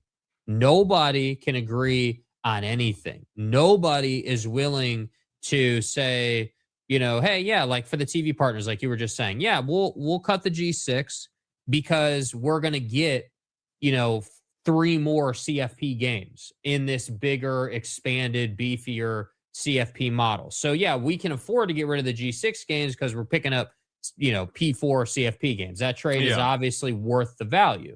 But just the same way the for juice a TV is partner, worth the squeeze. Yeah, there's enough butter for all the toast, right? Regardless of whether you're using butter knives or not to spread it. So I just look at it and I say that I hope that these guys sitting around these tables having these talks are spending more time on what a new entity would look like and how they can get that done versus trying to mold the CFP into a model that inevitably is never going to be approved. Because I'd love to hear, not that we'll ever hear it, but I'd love to hear Tony Petitti or Greg Sankey, because obviously Greg's out for Greg in the SEC. I'd love to hear these guys talk about, well, let's say that you came up with a perfect model. How exactly are you getting the Big 12 and the ACC to vote in favor of something that their half is valuable on? Like, that's not going to happen, dude. So that's why I'm saying, like, we can have the argument. We can bandy about for the sake of bandying about the Big 10 and the SEC. But I just don't see any way that it gets pushed through. I just can't see that. Look who decided to show up today. What, you were able to get back on the ground and turn the show on, or what's the deal? Thanks for gracing us with your presence. Yeah, TJ. The Pac-12, I believe, are just looking for a reason to sue the P4 for being excluded from the playoff. Well, they do sue frickin' everybody. It's what they do. Yeah, it's what they do. That's what they do. TJ, good to see you. Need the top 16, 20 G6 teams that invest in one conference that can compete. Well, there is also but that would be a radical. Now, I'm not saying you're wrong, but just look at how that would shake up college football. If the G6 came together, like if Gloria, Teresa, and Tim Pernetti got in a room, let's say, and said, you know what, like, we're the 3 preeminent G6 conferences right now. We're the 3 that are leading the way. Let's put our conferences together, create one super conference that spans the whole country, geographically speaking. We'll continue to schedule the way we do. And when it comes down to playoff season, we'll compete for a championship. I mean, you would never be able to get that approved. That's the problem. How do you do anything in a system that has too many people voting? That's the problem. That's a great question. And the answer is I have no earthly idea. I don't know. And I think it's going to be very difficult it's going to be very difficult to get everybody to do anything all at the same time. I just don't know how you do it. Well, I mean, I think what we've seen, the way they'll do it, and I think this is what we've kind of talked about this morning, is they'll package it in a way where it'll say, like, the Big 10 and the SEC are going to get the same AQs as the Big 12 and the ACC, let's say. Though that'll be the headliner, right? Like, Power 4 conferences all get the same. But then they will find a way through either scheduling or some other avenue to gain that inherent advantage that they have already, which I think is the biggest talking point. The Big 10 and the SEC already have an advantage, which is why I don't understand why they're pushing this hard. Like, you're already getting the lion's share of the CFP money. It's already taking place. Like, again, you can't have a conversation where you're like, oh man, we need more auto qualifiers or we need to change this, and just ignore the fact that the Big 12, through their own fault, not saying it's the Big 10's fault or the SEC's fault, the Big 12 has only had one team in the CFP basically every single year. They're not a multi-team league at all. And the ACC's lucky to have more than one a lot of years. They've just done a good job making sure that that one team they get in is actually competitive and can get to the final, and some years win a national championship. So that's why I'm saying, like, this exercise that these guys are going through, is a run in place exercise. You're Yes. already doing what you're trying to do. Yep. That's what I don't get. Yeah. I mean, the Monty Show is always presented by the Advocates at theadvocates.com. Don't forget the Bikes or Bust program that the Advocates are running in Utah. May 9th, clean out your garage, shed, and bring your old and unwanted bikes. Bicycle Collective will get the bikes back in safe working condition and will donate them back to the community. I tell you this all the time about the Advocates, and I don't care where you listen to this show. If you're one of our great Las Vegas listeners, Southern California, the state of Washington, obviously Utah, Idaho, you have the Advocates working in your communities on things like donating bikes back to the less fortunate. And it makes a huge difference when you have businesses that invest in their communities. That's what's great about the Advocates. And of course, if you've been in an accident, get to theadvocates.com. 24/7, 365. You can chat with an injury attorney live online, and it won't cost you a dime at theadvocates.com. All right, NFL draft in 5 minutes. Let's get to our guy, Calamoni, donating 20 Monty Show memberships. Boy, that chime has more of a meaning today, doesn't it? Calamoni, always good to see you. I appreciate your support. You guys, if you don't have a membership by now, I'm not really sure what you're waiting for. You in stuff. Such as in like. And stuff. Calamoni, appreciate you very much. Thank you, Calamoni, for free memberships on the regular. I just wish you posted more like you did before. Wow. And donuts. How can anyone compete with the advent of $100 million budget? You really can't. TJ Beck, he's a pilot. If the G6 could get out of their own way, they will make more money. They will hate that they aren't with the big boys and are a developmental league, but they live and not die. Well, North Dakota State's a great example of that. Why is North Dakota State in the Mountain West? Because you can't just keep doing the same thing you've been doing. Right? I mean, I think you look at even the level setter programs like North Dakota State, because I think the Dakota State boys, if you will, the Dakota boys are always pushing the bar forward. Always. Look at that. Ken Maynard gifted 5 Monty Show memberships. Let's go. Donate them. Really appreciate that. We have 2 tiers of memberships. We have the basic membership that we read your comments.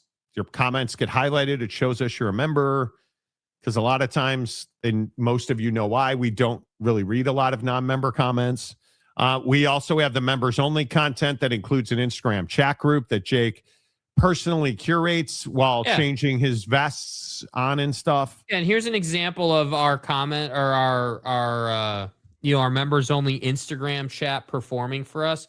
Here's Jeremiah Champion coming up with an acronym graphic for the show. Okay. Here's this. I have not made this. My God. This is Jeremiah Champion making this for us.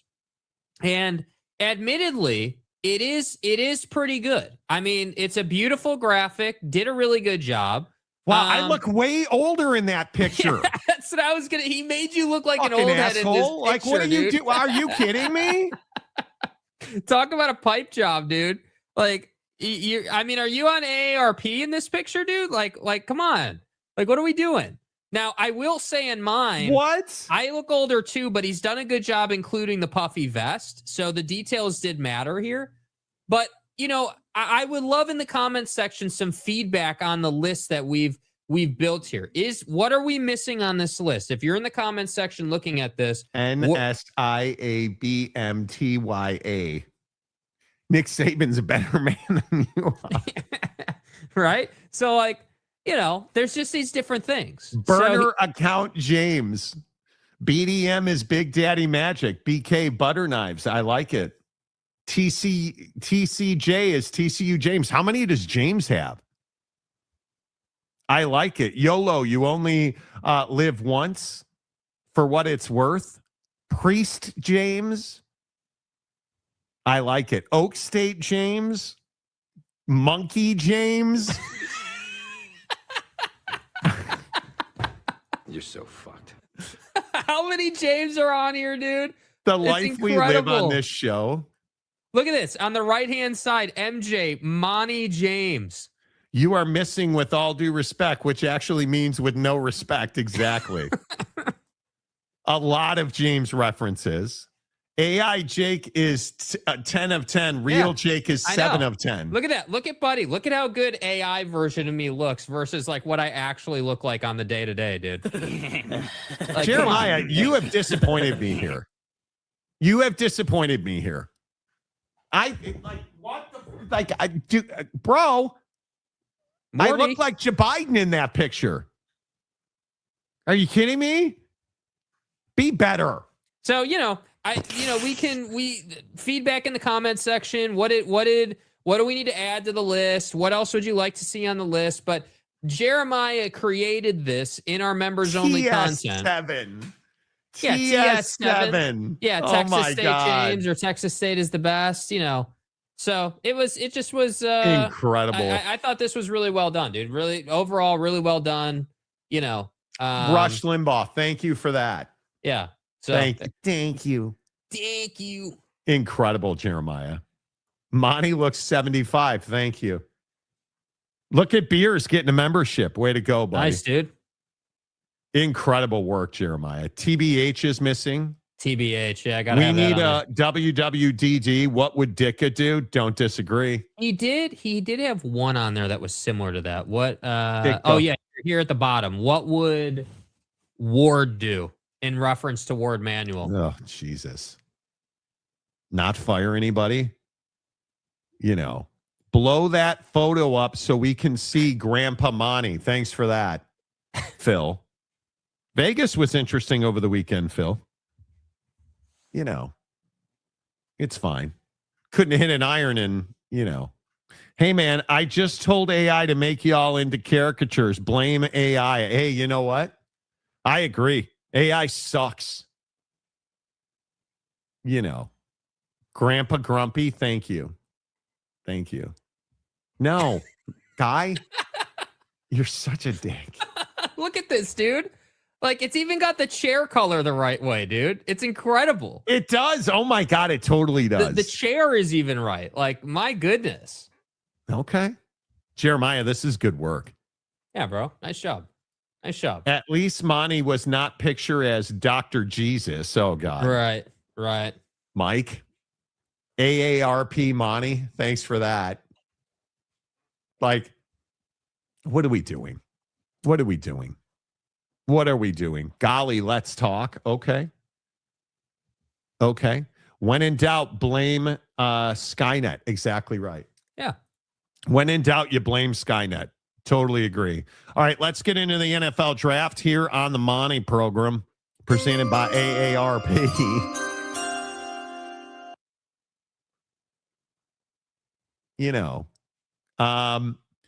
What are you excited about for the NFL draft tonight, Jake? Because I expect a lot of trades. Do you expect a lot of trades? Yeah, I mean, I think there's definitely going to be some action, no doubt. I mean, the first one's obviously going to be the Cardinals. I think that there's a lot of opportunity for the Cardinals in this draft. I think the Cardinals, like I said yesterday, the Cardinals are an organization that has messed up the draft year after year, seemingly can't figure it out, quarterbacks in the wrong years, this guy, that guy. So, them sitting at number 3, if you're looking at mock drafts, a lot of people, are having them take our David Bailey. A lot of people are looking at Jeremiah Love, but I could also see them trading out, and it wouldn't surprise me if they traded out.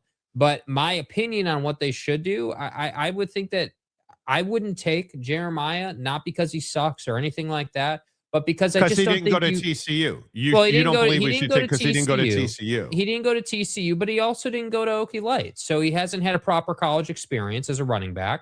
And, I would say that they should, if I'm them, I'm taking David Bailey with that pick. I mean, I just think that that would be the reliable pick. Or if you want to shock the world, take Ty there, right? Get your next quarterback and move on with your life. But I don't think that they're willing or smart enough to do that. So they'll probably trade, to answer your question. I'm very interested to see it. I don't know. I don't have a great feeling on how many trades, but I have to believe there's going to be trades. My feeling is I think 3 trades minimum in the first round. I think 3 trades minimum. That'd be my guess. The Raiders are taking. I mean, you're taking Mendoza. Yeah. I think that's where the questions start coming in. Where do you go at number 2? And I think you have to lean David Bailey, don't you? I mean, I would be taking Arvell Reese. I don't think there's even a conversation. I think it's Arvell Reese, period. We can move on with our lives. That's who should be taken at number 2. David Bailey will likely be taken at number 2. Are you pretty convicted on that, Jake? Where do you? Yeah, I mean, I think that you know the Jets are taking either David Bailey or Arvell Reese, and I think that those two could swap. If I'm the Jets, I'm taking Arvell Reese. I think, you know, the questions that I have around David Bailey are just that he's a Texas Tech product. I think that there's, you know, when you're talking about the NFL and defensive guys, I think you really got to be careful about Big 12 product in terms of who the level of competition they faced and what kind of scheme they ran and things like that. If you're taking an Ohio State product under Ryan Day, you're going to have a hard time missing. You're going to have a hard time messing that up. And I think that we've seen it be, you know, pretty reliable. So I'd be taking Arvell. I think David Bailey appears on the surface. Clearly, he's the more experienced player. Clearly, he's the more NFL ready player. And I think if you look at his fit with the Jets, I mean, he gives you a murderer off the edge. I mean, the guy is going to get after the quarterback. There, if you bring in David Bailey and you tag him with Will McDonald, you're going to have an incredible edge combination. So that'd be my guess. But I'm a big believer that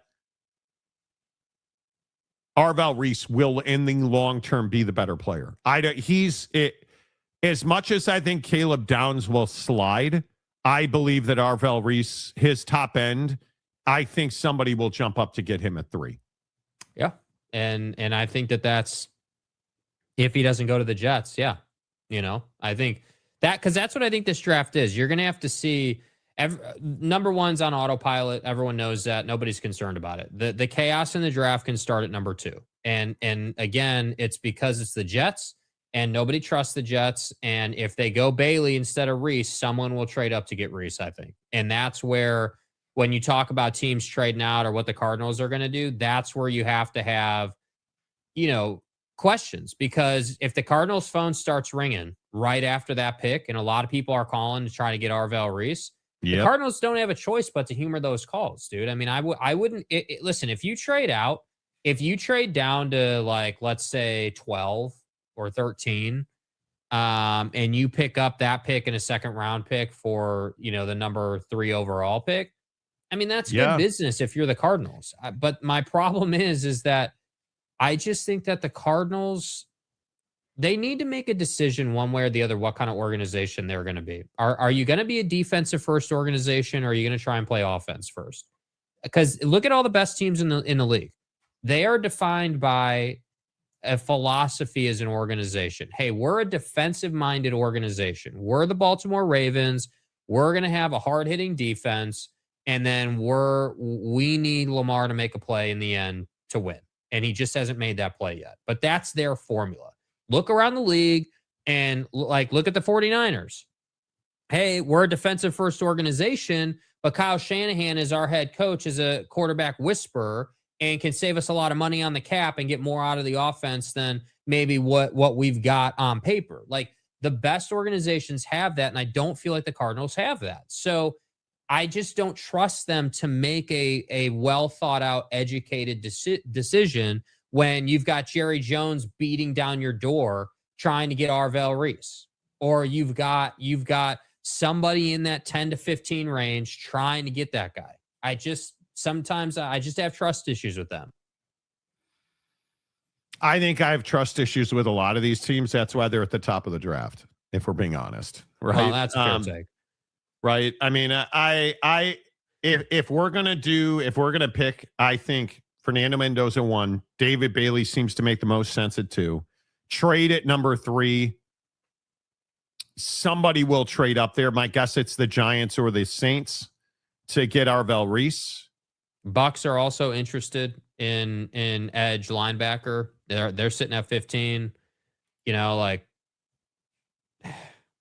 yeah. I don't know. There's options, dude. You know, the Vikings maybe wanting to trade up. Most people have them taking Thieneman from Oregon, but it's how bad you want it. That's what it comes down to, man. How bad do you want these guys? Stud, dude. Yeah, I know. Yeah.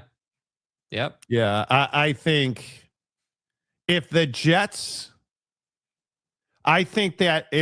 take David Bailey at 2, I think it has a ripple effect because if they take Arvell Reese, I don't think the Cardinals make a trade because that's where it changes. I mean, if the Jets take Bailey at 2, people aren't trading up to get Bailey.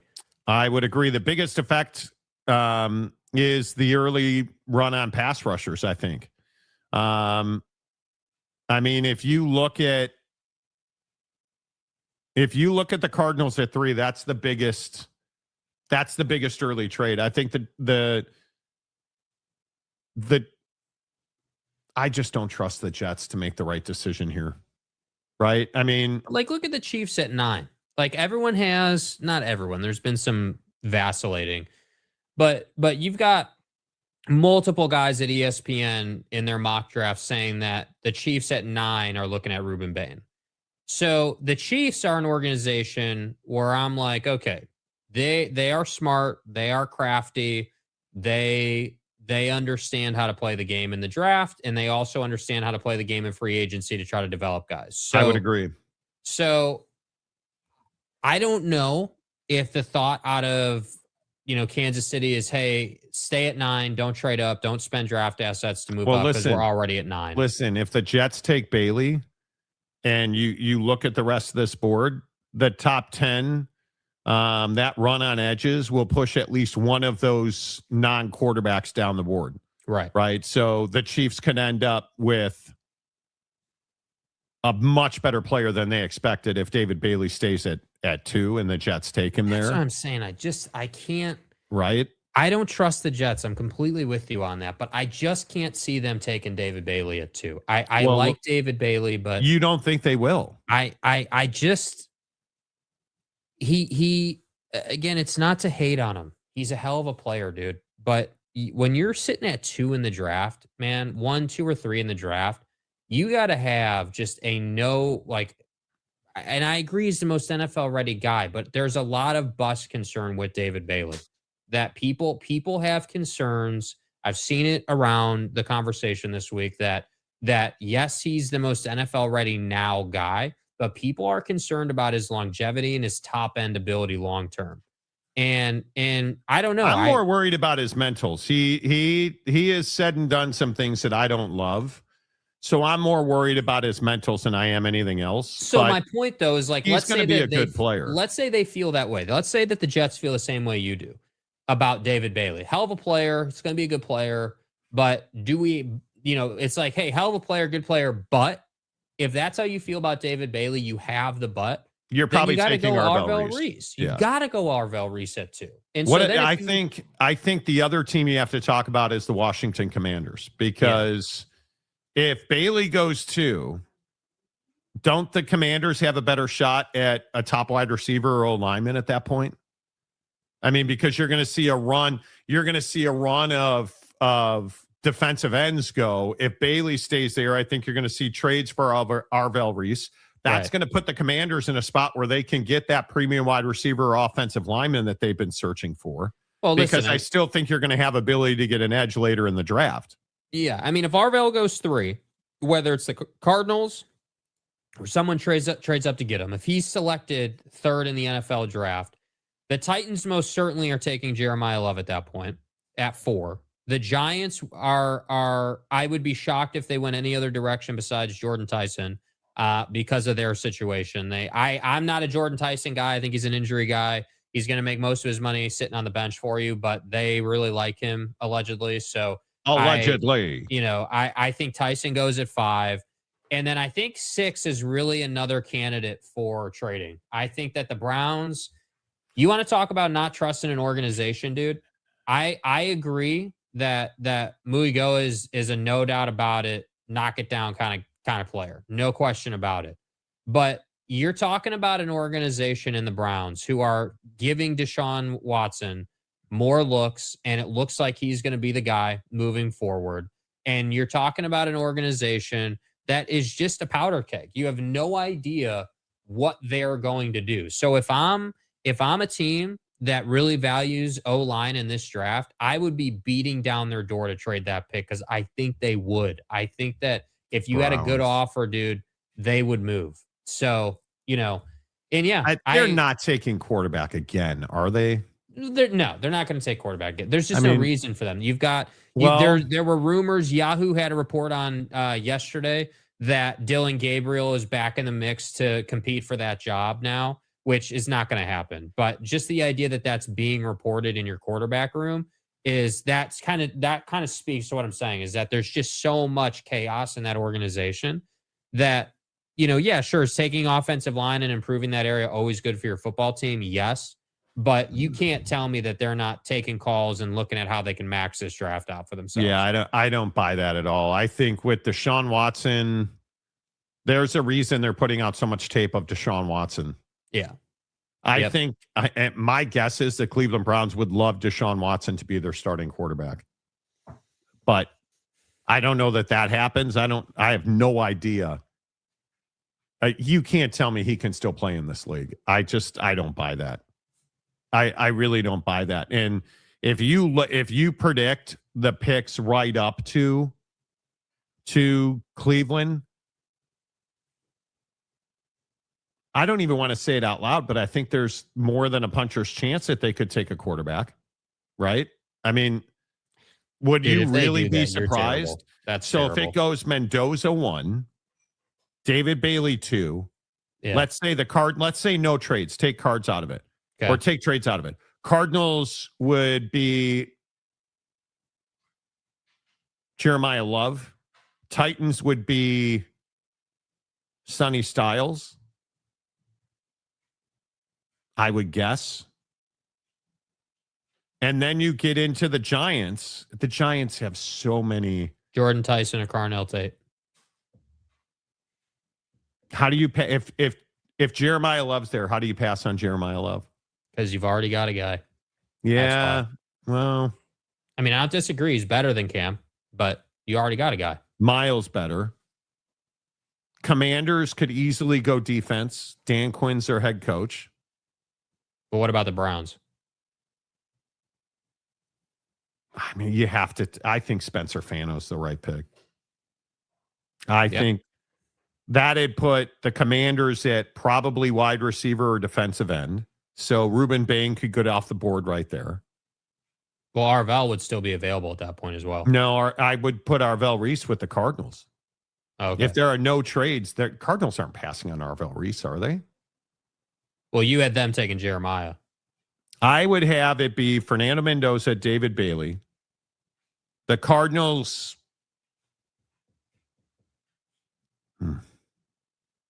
Okay, let's go. Yeah. Okay. Yeah. Jeremiah Love at 3 to the Cardinals, which I think would be a home run. The Titans would certainly have to take Arvell Reese. That would push Sonny Styles to the Giants.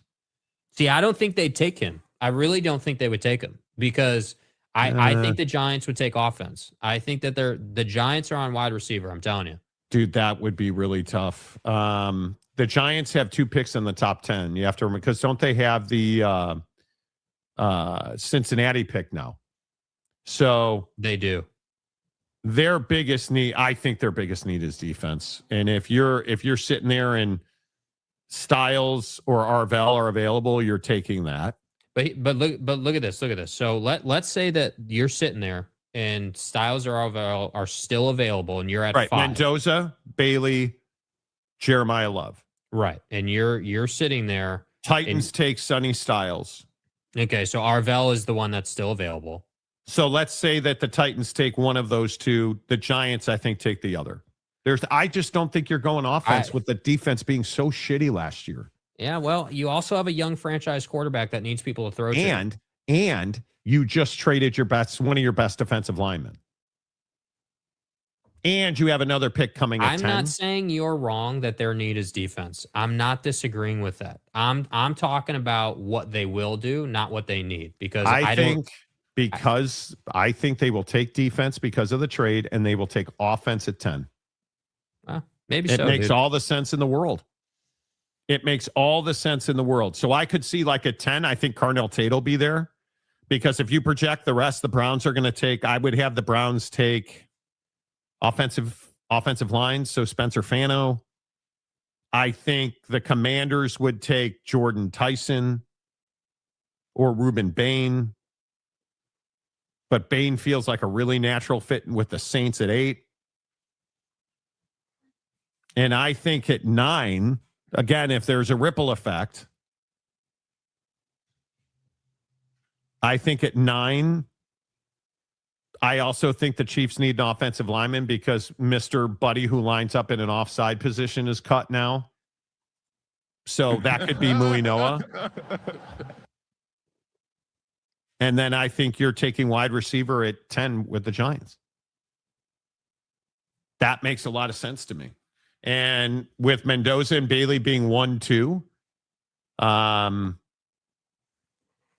I think Arvell Reese or Jeremiah Love to the Cardinals makes a lot of sense.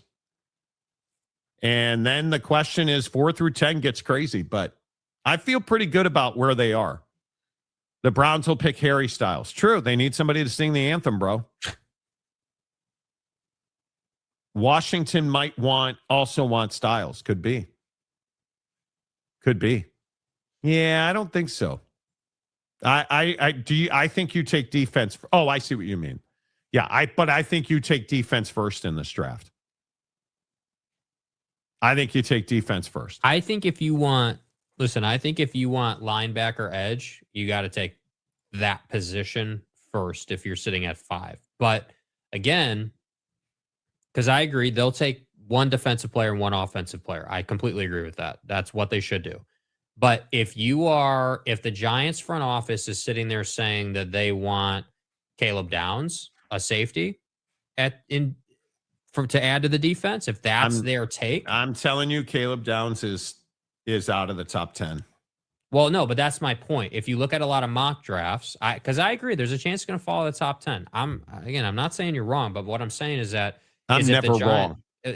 I know you're so certain they're going to take defense at 5. I'm telling you, there's a chance that if they're not prioritizing linebacker edge, they're going offensive 5. If they want linebacker or edge, they'll take somebody like that at 5. And because the beauty of it is if you go defense at 5 and you get whoever that looks like, whoever's available to you, Styles or whoever it might be, then at 10, you're going to have the option of Caleb Downs. He'll be there at 10 for sure. Or ideally, if you can catch some luck and the Saints don't take Carnell Tate will also be available at 10.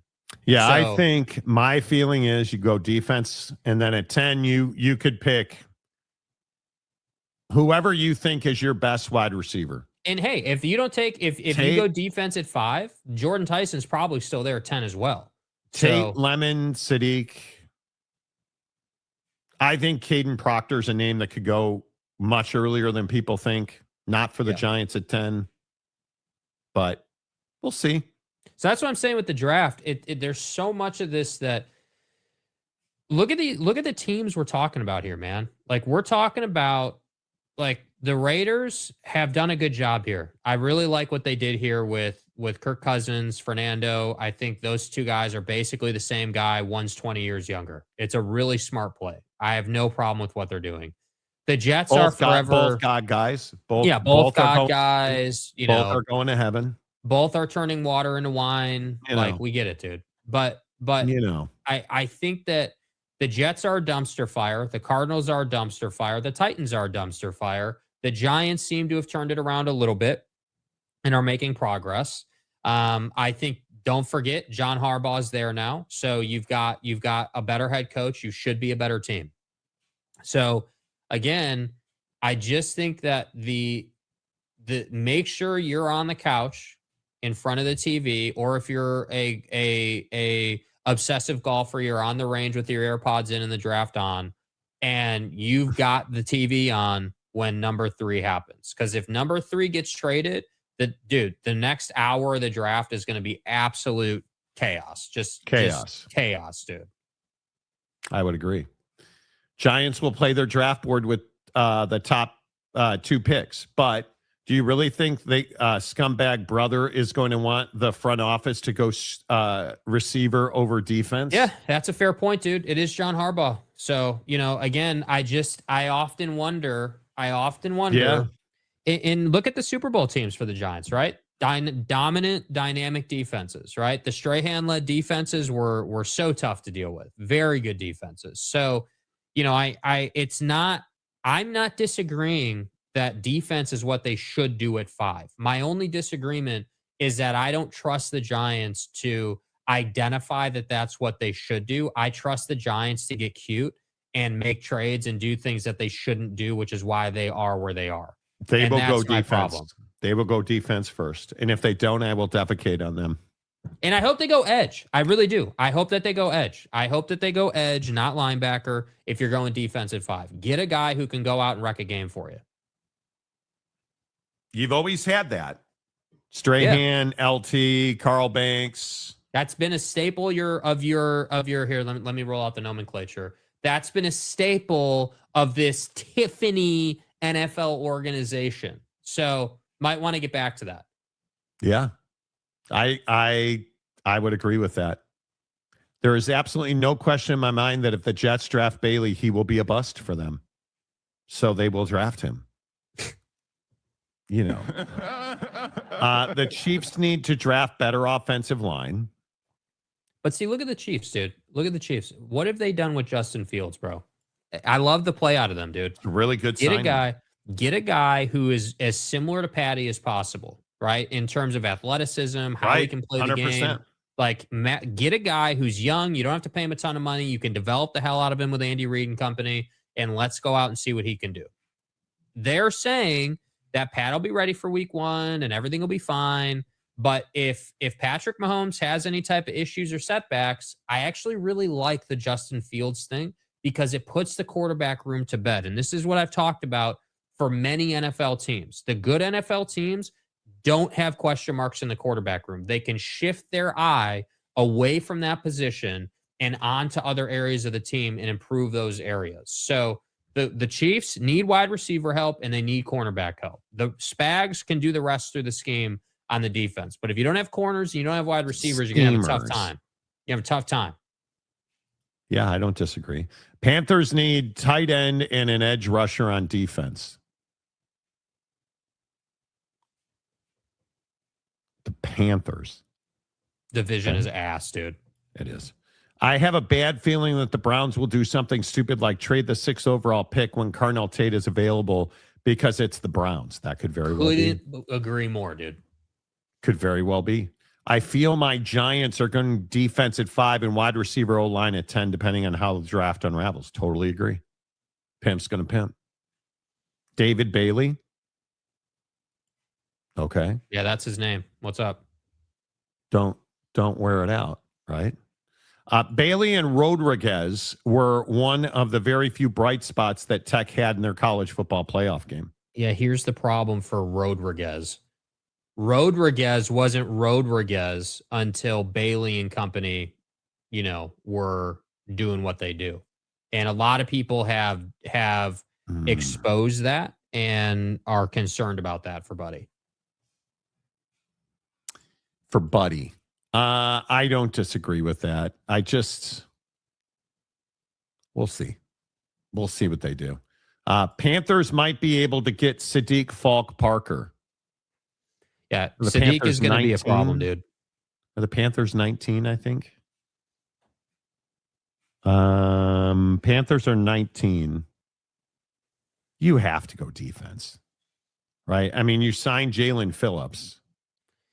I also think that the Cowboys are a problem in this first round, dude. 2 picks in the first round for the Cowboys, and you think they're not going to trade up? They're definitely trading up, dude. Well, I think at 12 they'll get Caleb Downs. He feels like the right pick there. I just don't know that. Are you drafting a safety in the top 10? In this draft? I would take him at 10 if I was the Giants. Yeah, I would. Because I think you need leadership on that defense, and you haven't had it. So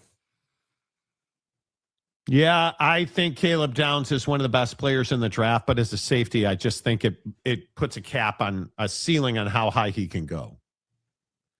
And I ask that because I think Carolina could do a lot worse than Dylan Thieneman. Agreed. You know, with Jalen Phillips signing there. Yeah, Thieneman is absolutely a budget by Caleb Downs. There's no question about it. He is a hell of a player. Yeah. I would mind Rodriguez as a Bear in the second round. I wouldn't hate that either. The question I have is who is likely to trade with Arizona for the third pick? I think the Giants could be there. I think the Saints certainly could be there. A lot of people want to tell you that Kansas City could be there. I think Jera's looking for an opportunity. I don't know if it's 3, but I think he's looking for an opportunity with that 12th pick. Now, I can't guarantee that Jera will be around for the draft tonight after that tremendous fall he took off the stage. Okay, we should probably talk about that. He didn't fall off the stage, first of all. Let's be accurate. Jerry did not fall off the stage. He tripped on a skeeter. He got very excited about, and I don't understand what he was doing there, but Bill Clinton walked into the presser and Jera almost died. Negotiating the draft. All right. There you go. Go ahead. I've always wanted to be. Got him. Good. That's good balance right there. My draft, he moved up in the draft today. His draft grade got better. Can't say Buddy doesn't know how to make an entrance. Like he almost died right there. He did not almost die, dude. Come on.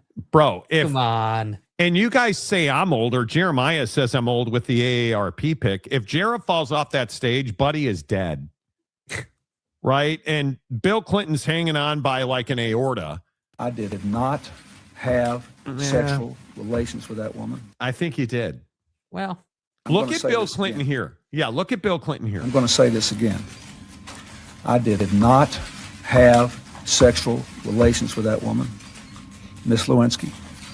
I never told anybody to lie, not a single time, never. These allegations are false, and I need to go back to work for the American people. Thank you.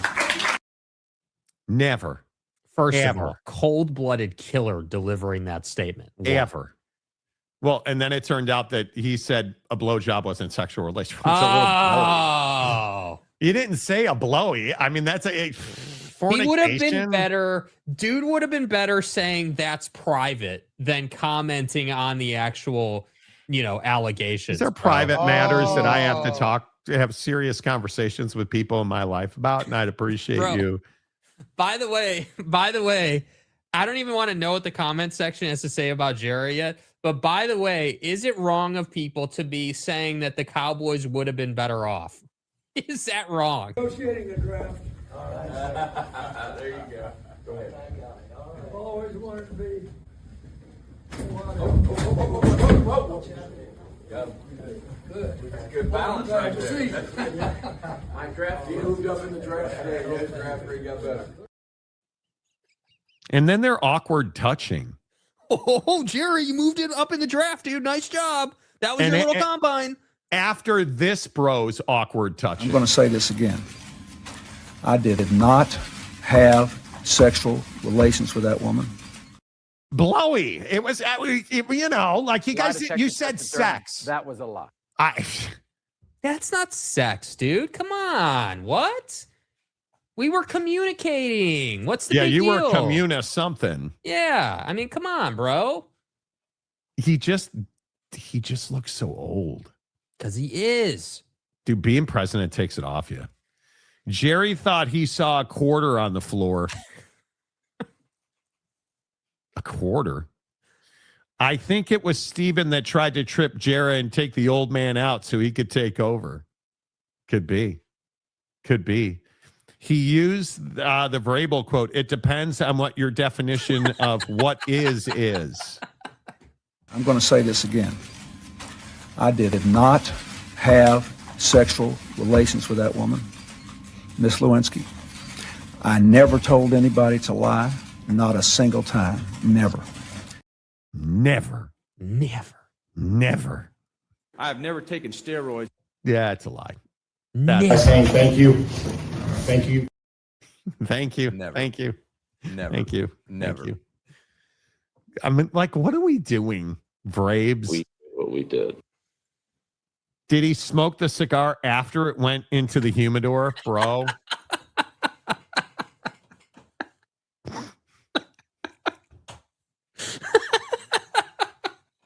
Look, you have to admit, Bro. you have to admit, it's legendary for Clinton to be like, dude, no, I didn't have sex with her.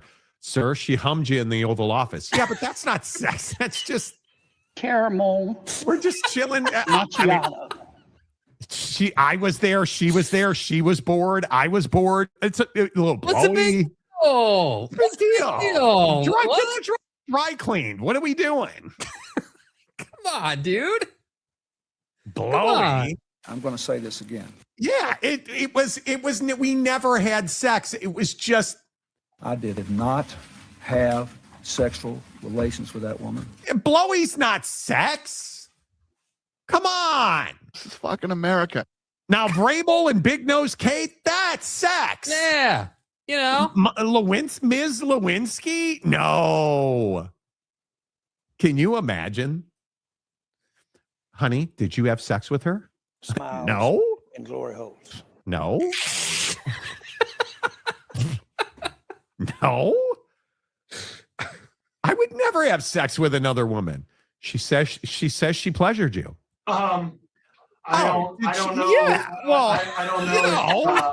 I don't quite know how to answer that, to be honest. You know, did they check the box on the search warrant? Because if they didn't, it wasn't. did it ever really happen? Yeah. I mean, if the box wasn't checked, it never happened. Video doesn't matter. I mean, come on, dude. You didn't say. Well, no. Never. Like, come on, bro. I'm going to say this again. How does the Bill and Hillary conversation happen? Did you have sex with her? No. What kind of man do you think I am? I would never. Dude, hey, Joel Osteen, have you ever taken a salary? What? No, I would never. Dude, all the yachts and the cars, that's not church money, Monty. That's the book deal, Monty. Come on. I'm going to say this again. I did not have sexual relations with that woman, Miss Lewinsky. I never told anybody to lie, not a single time, never. These allegations are false, and I need to go back to work for the American people. Thank you. Never. Sex? No. Me? Listen, she was just providing a service to the country. Honey, she serves at the pleasure of the president. I'm pretty sure Mrs. Lewinsky broke the law by smoking a Cuban. I've heard that. Hey, Caruso, where's your weed? What? Me? You know. For instance, If she was in the military, she would be the morale officer. Right. Yeah, that's a clown question, bro. Yeah, I mean, come on, dude. What kind of question is that, dude?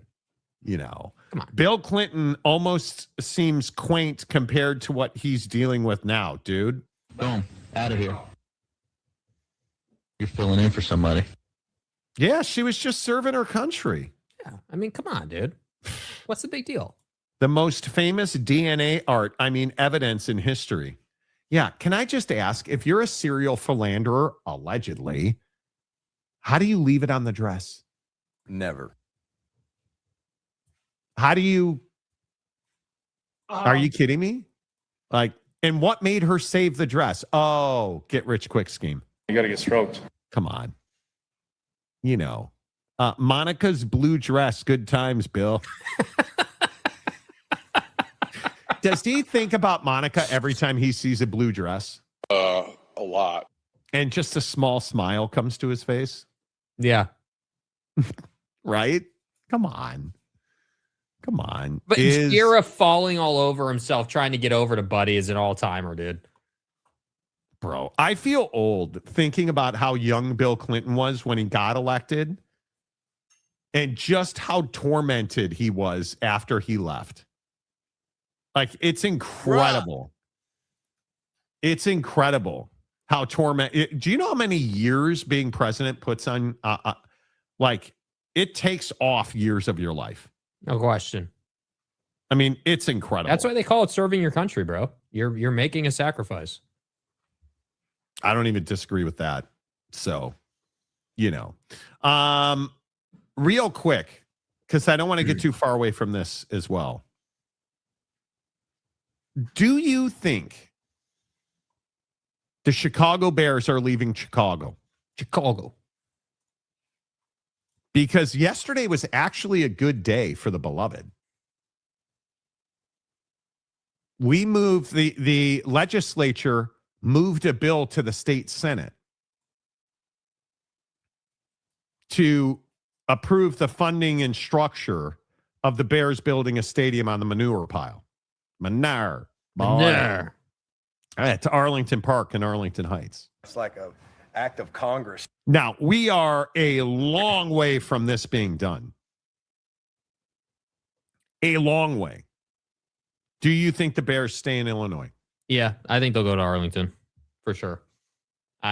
Sure. Yeah, well, just because I think that, yeah, it's a long way from being done, but you don't have that kind of, it doesn't get moved along if there's not enough people in favor of it. You know what I mean? And I think that I don't believe that anybody wants the Bears to leave the state or leave Chicago, or I don't think anybody wants that, but I also think that they're going to do everything they can possibly do to either profit from it or help somebody else profit from it, from them moving sites and all of that. So, you know,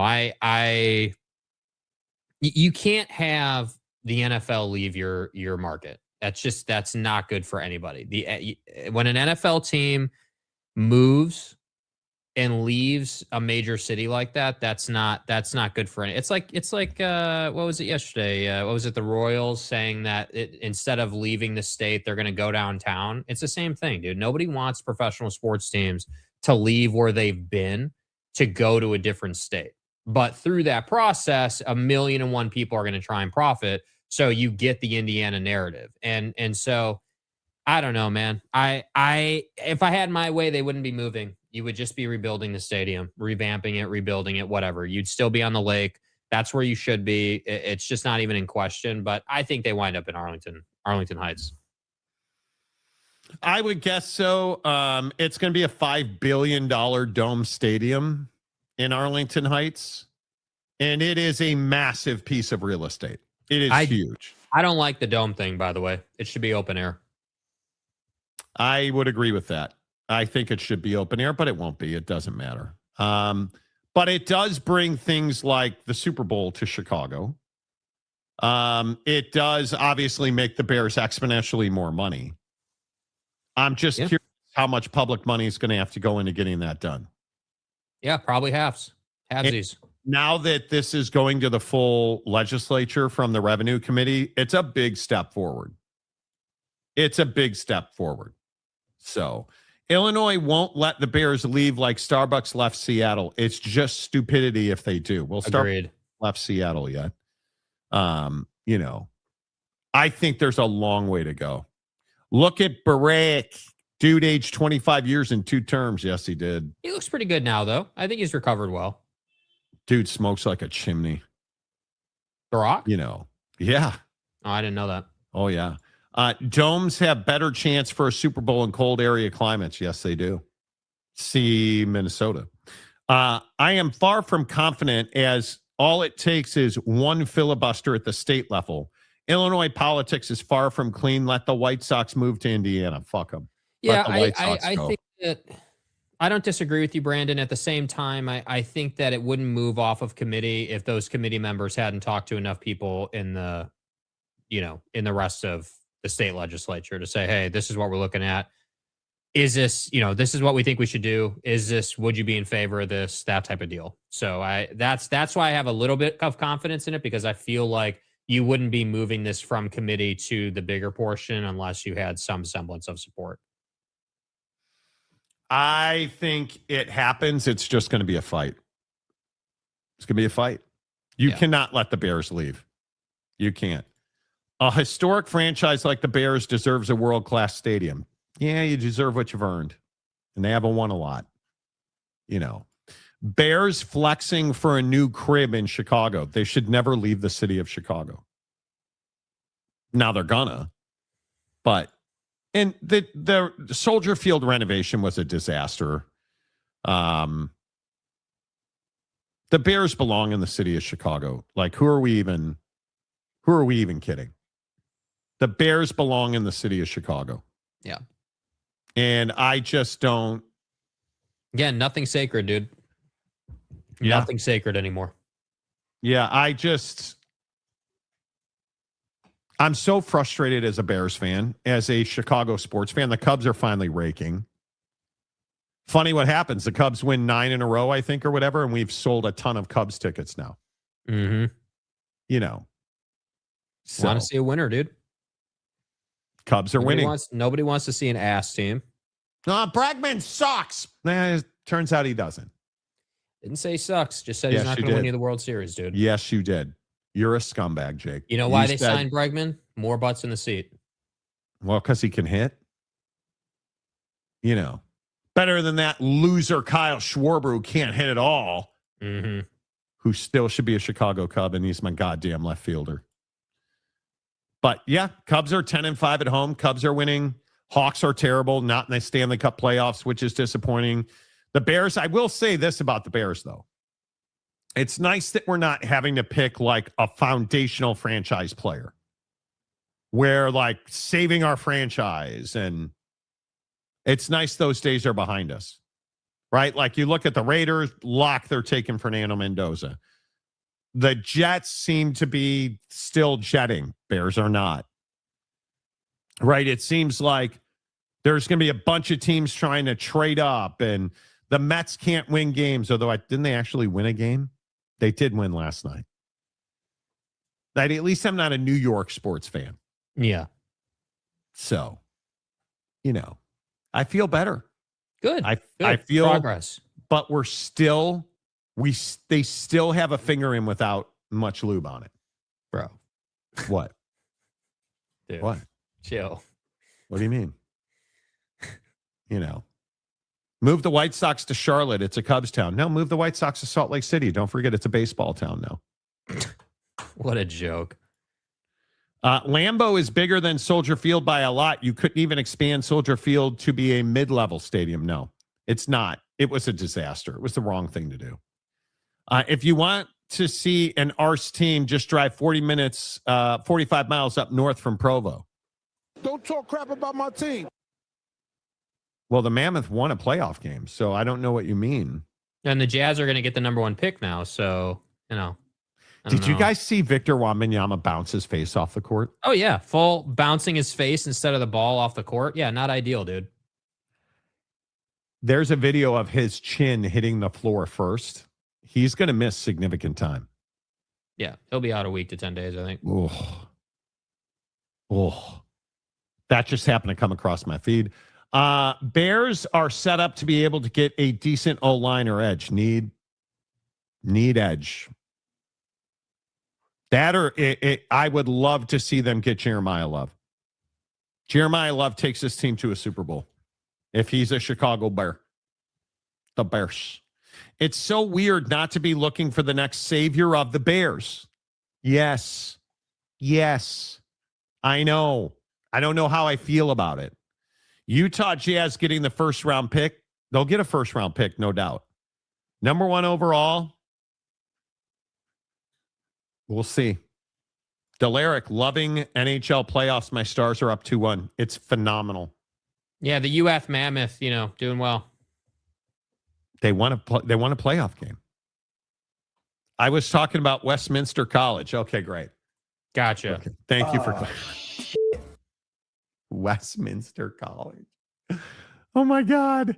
I would love the Jazz to get the first pick, but that won't happen. We always get screwed. Mm-hmm. Well, there he is, Big Daddy Magic. We called you Big Daddy. You had a Big Daddy Tragic reference yesterday because of Victor Wembanyama. Yeah, any comment on your boy bouncing his head off the floor? Hey, baby boy, I hope Chicago keeps the Bears. I'm not really sure why I'm baby boy now. It would break your heart if they leave, and I don't want you to have a broken heart until I see you in Provo. What are you going to do when Notre Dame boat races BYU? I'll buy you a red Buffalo Bills. Shut up. Single biggest mistake I've ever made on the show, buying Big Daddy Magic that Buffalo Bills sweatshirt. Should never have done it. Facts. Should never have done it. Just not good. Go Canes. Let's sweep the Sens. Oh, that overtime the other night. Oh, the fix is in for the Jazz. We will get top 3. Then the Kings take Peterson, and they will get whoever, Boozer or AJ. How about AJ Dibansa's announcement today? Isn't it today? Is it? AJ Dibansa. It's actually AJ Devanza, just so you know. Okay, he drives a van. That's fine. All right. Yeah, I'm pretty sure AJ Dibansa is going to make his announcement today. Okay. So he has some big to do. 11:45 Eastern. So in about an hour.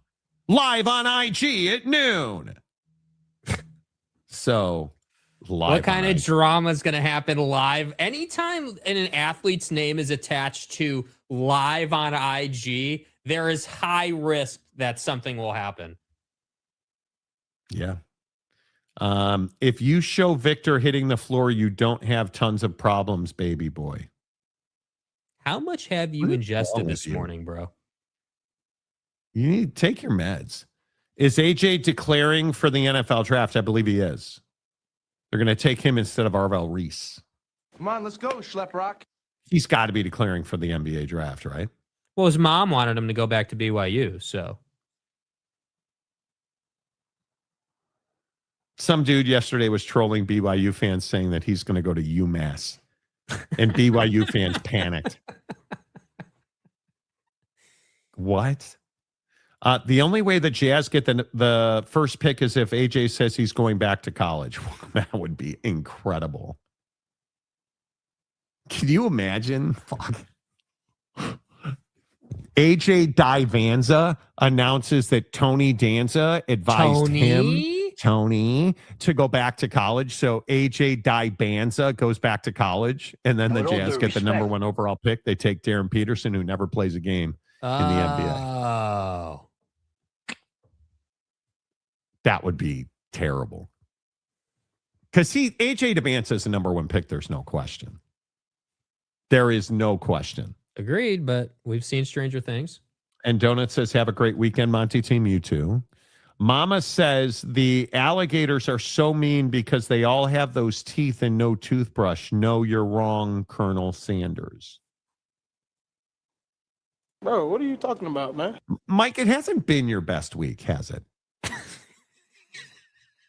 Yeah, dude, the Shador comparison definitely caught strays in the chat. section of the channel yesterday, dude. There were a lot of people talking about it. There was one that was like, he said something to the effect of, bro, Shador is probably not the guy you should be using for your comparison. Oh man, dude. That was it's just, yeah, we all have that week, dude. I mean, what kind of week are you having when you're quoting? Because I'm pretty sure this is from a movie. Not a famous movie. Jake, do you know what movie this is from? Waterboy. Oh, you do know? Okay. Mm-hmm. Proud of you, kid. Hey, look here, man. Have you seen The Godfather yet? Nope. Are we going to watch it this weekend in Portland? Nope. Oh, that's right. You're not allowed to stay overnight in Portland. Jake has to go back home. Mm-hmm. You know, I'll be staying the night in Portland and going to the Nike factory store alone. You going to go to the Nike store with us or what? I have no idea. We haven't even talked about it. Are you a hater? No. Okay. Just got things to take care of. Okay. We did not get to Kalen DeBoer's contract today. $12.5 million a year for Kalen DeBoer. Yeah, but schools are broke. Kids are getting paid too much. Did you see Tommy Ha is coming back to Florida? I mean, wow. I don't know how you guys would have survived. Mm-hmm. I did see that. Mike Smith's quote is from The Waterboy. That's a Waterboy reference. Waterboy. Is Waterboy one of those movies? Like a cult classic? I would say so, yeah. I believe it is. As are the Advocates at theadvocates.com, 24/7, 365. Enjoy the draft tonight. We'll have a full breakdown of it for you. Cardinals trade out. My prediction, Cardinals trade out. If they don't, they draft Jeremiah Love. Irish forever. Say goodbye, Jake. Goodbye, Jake.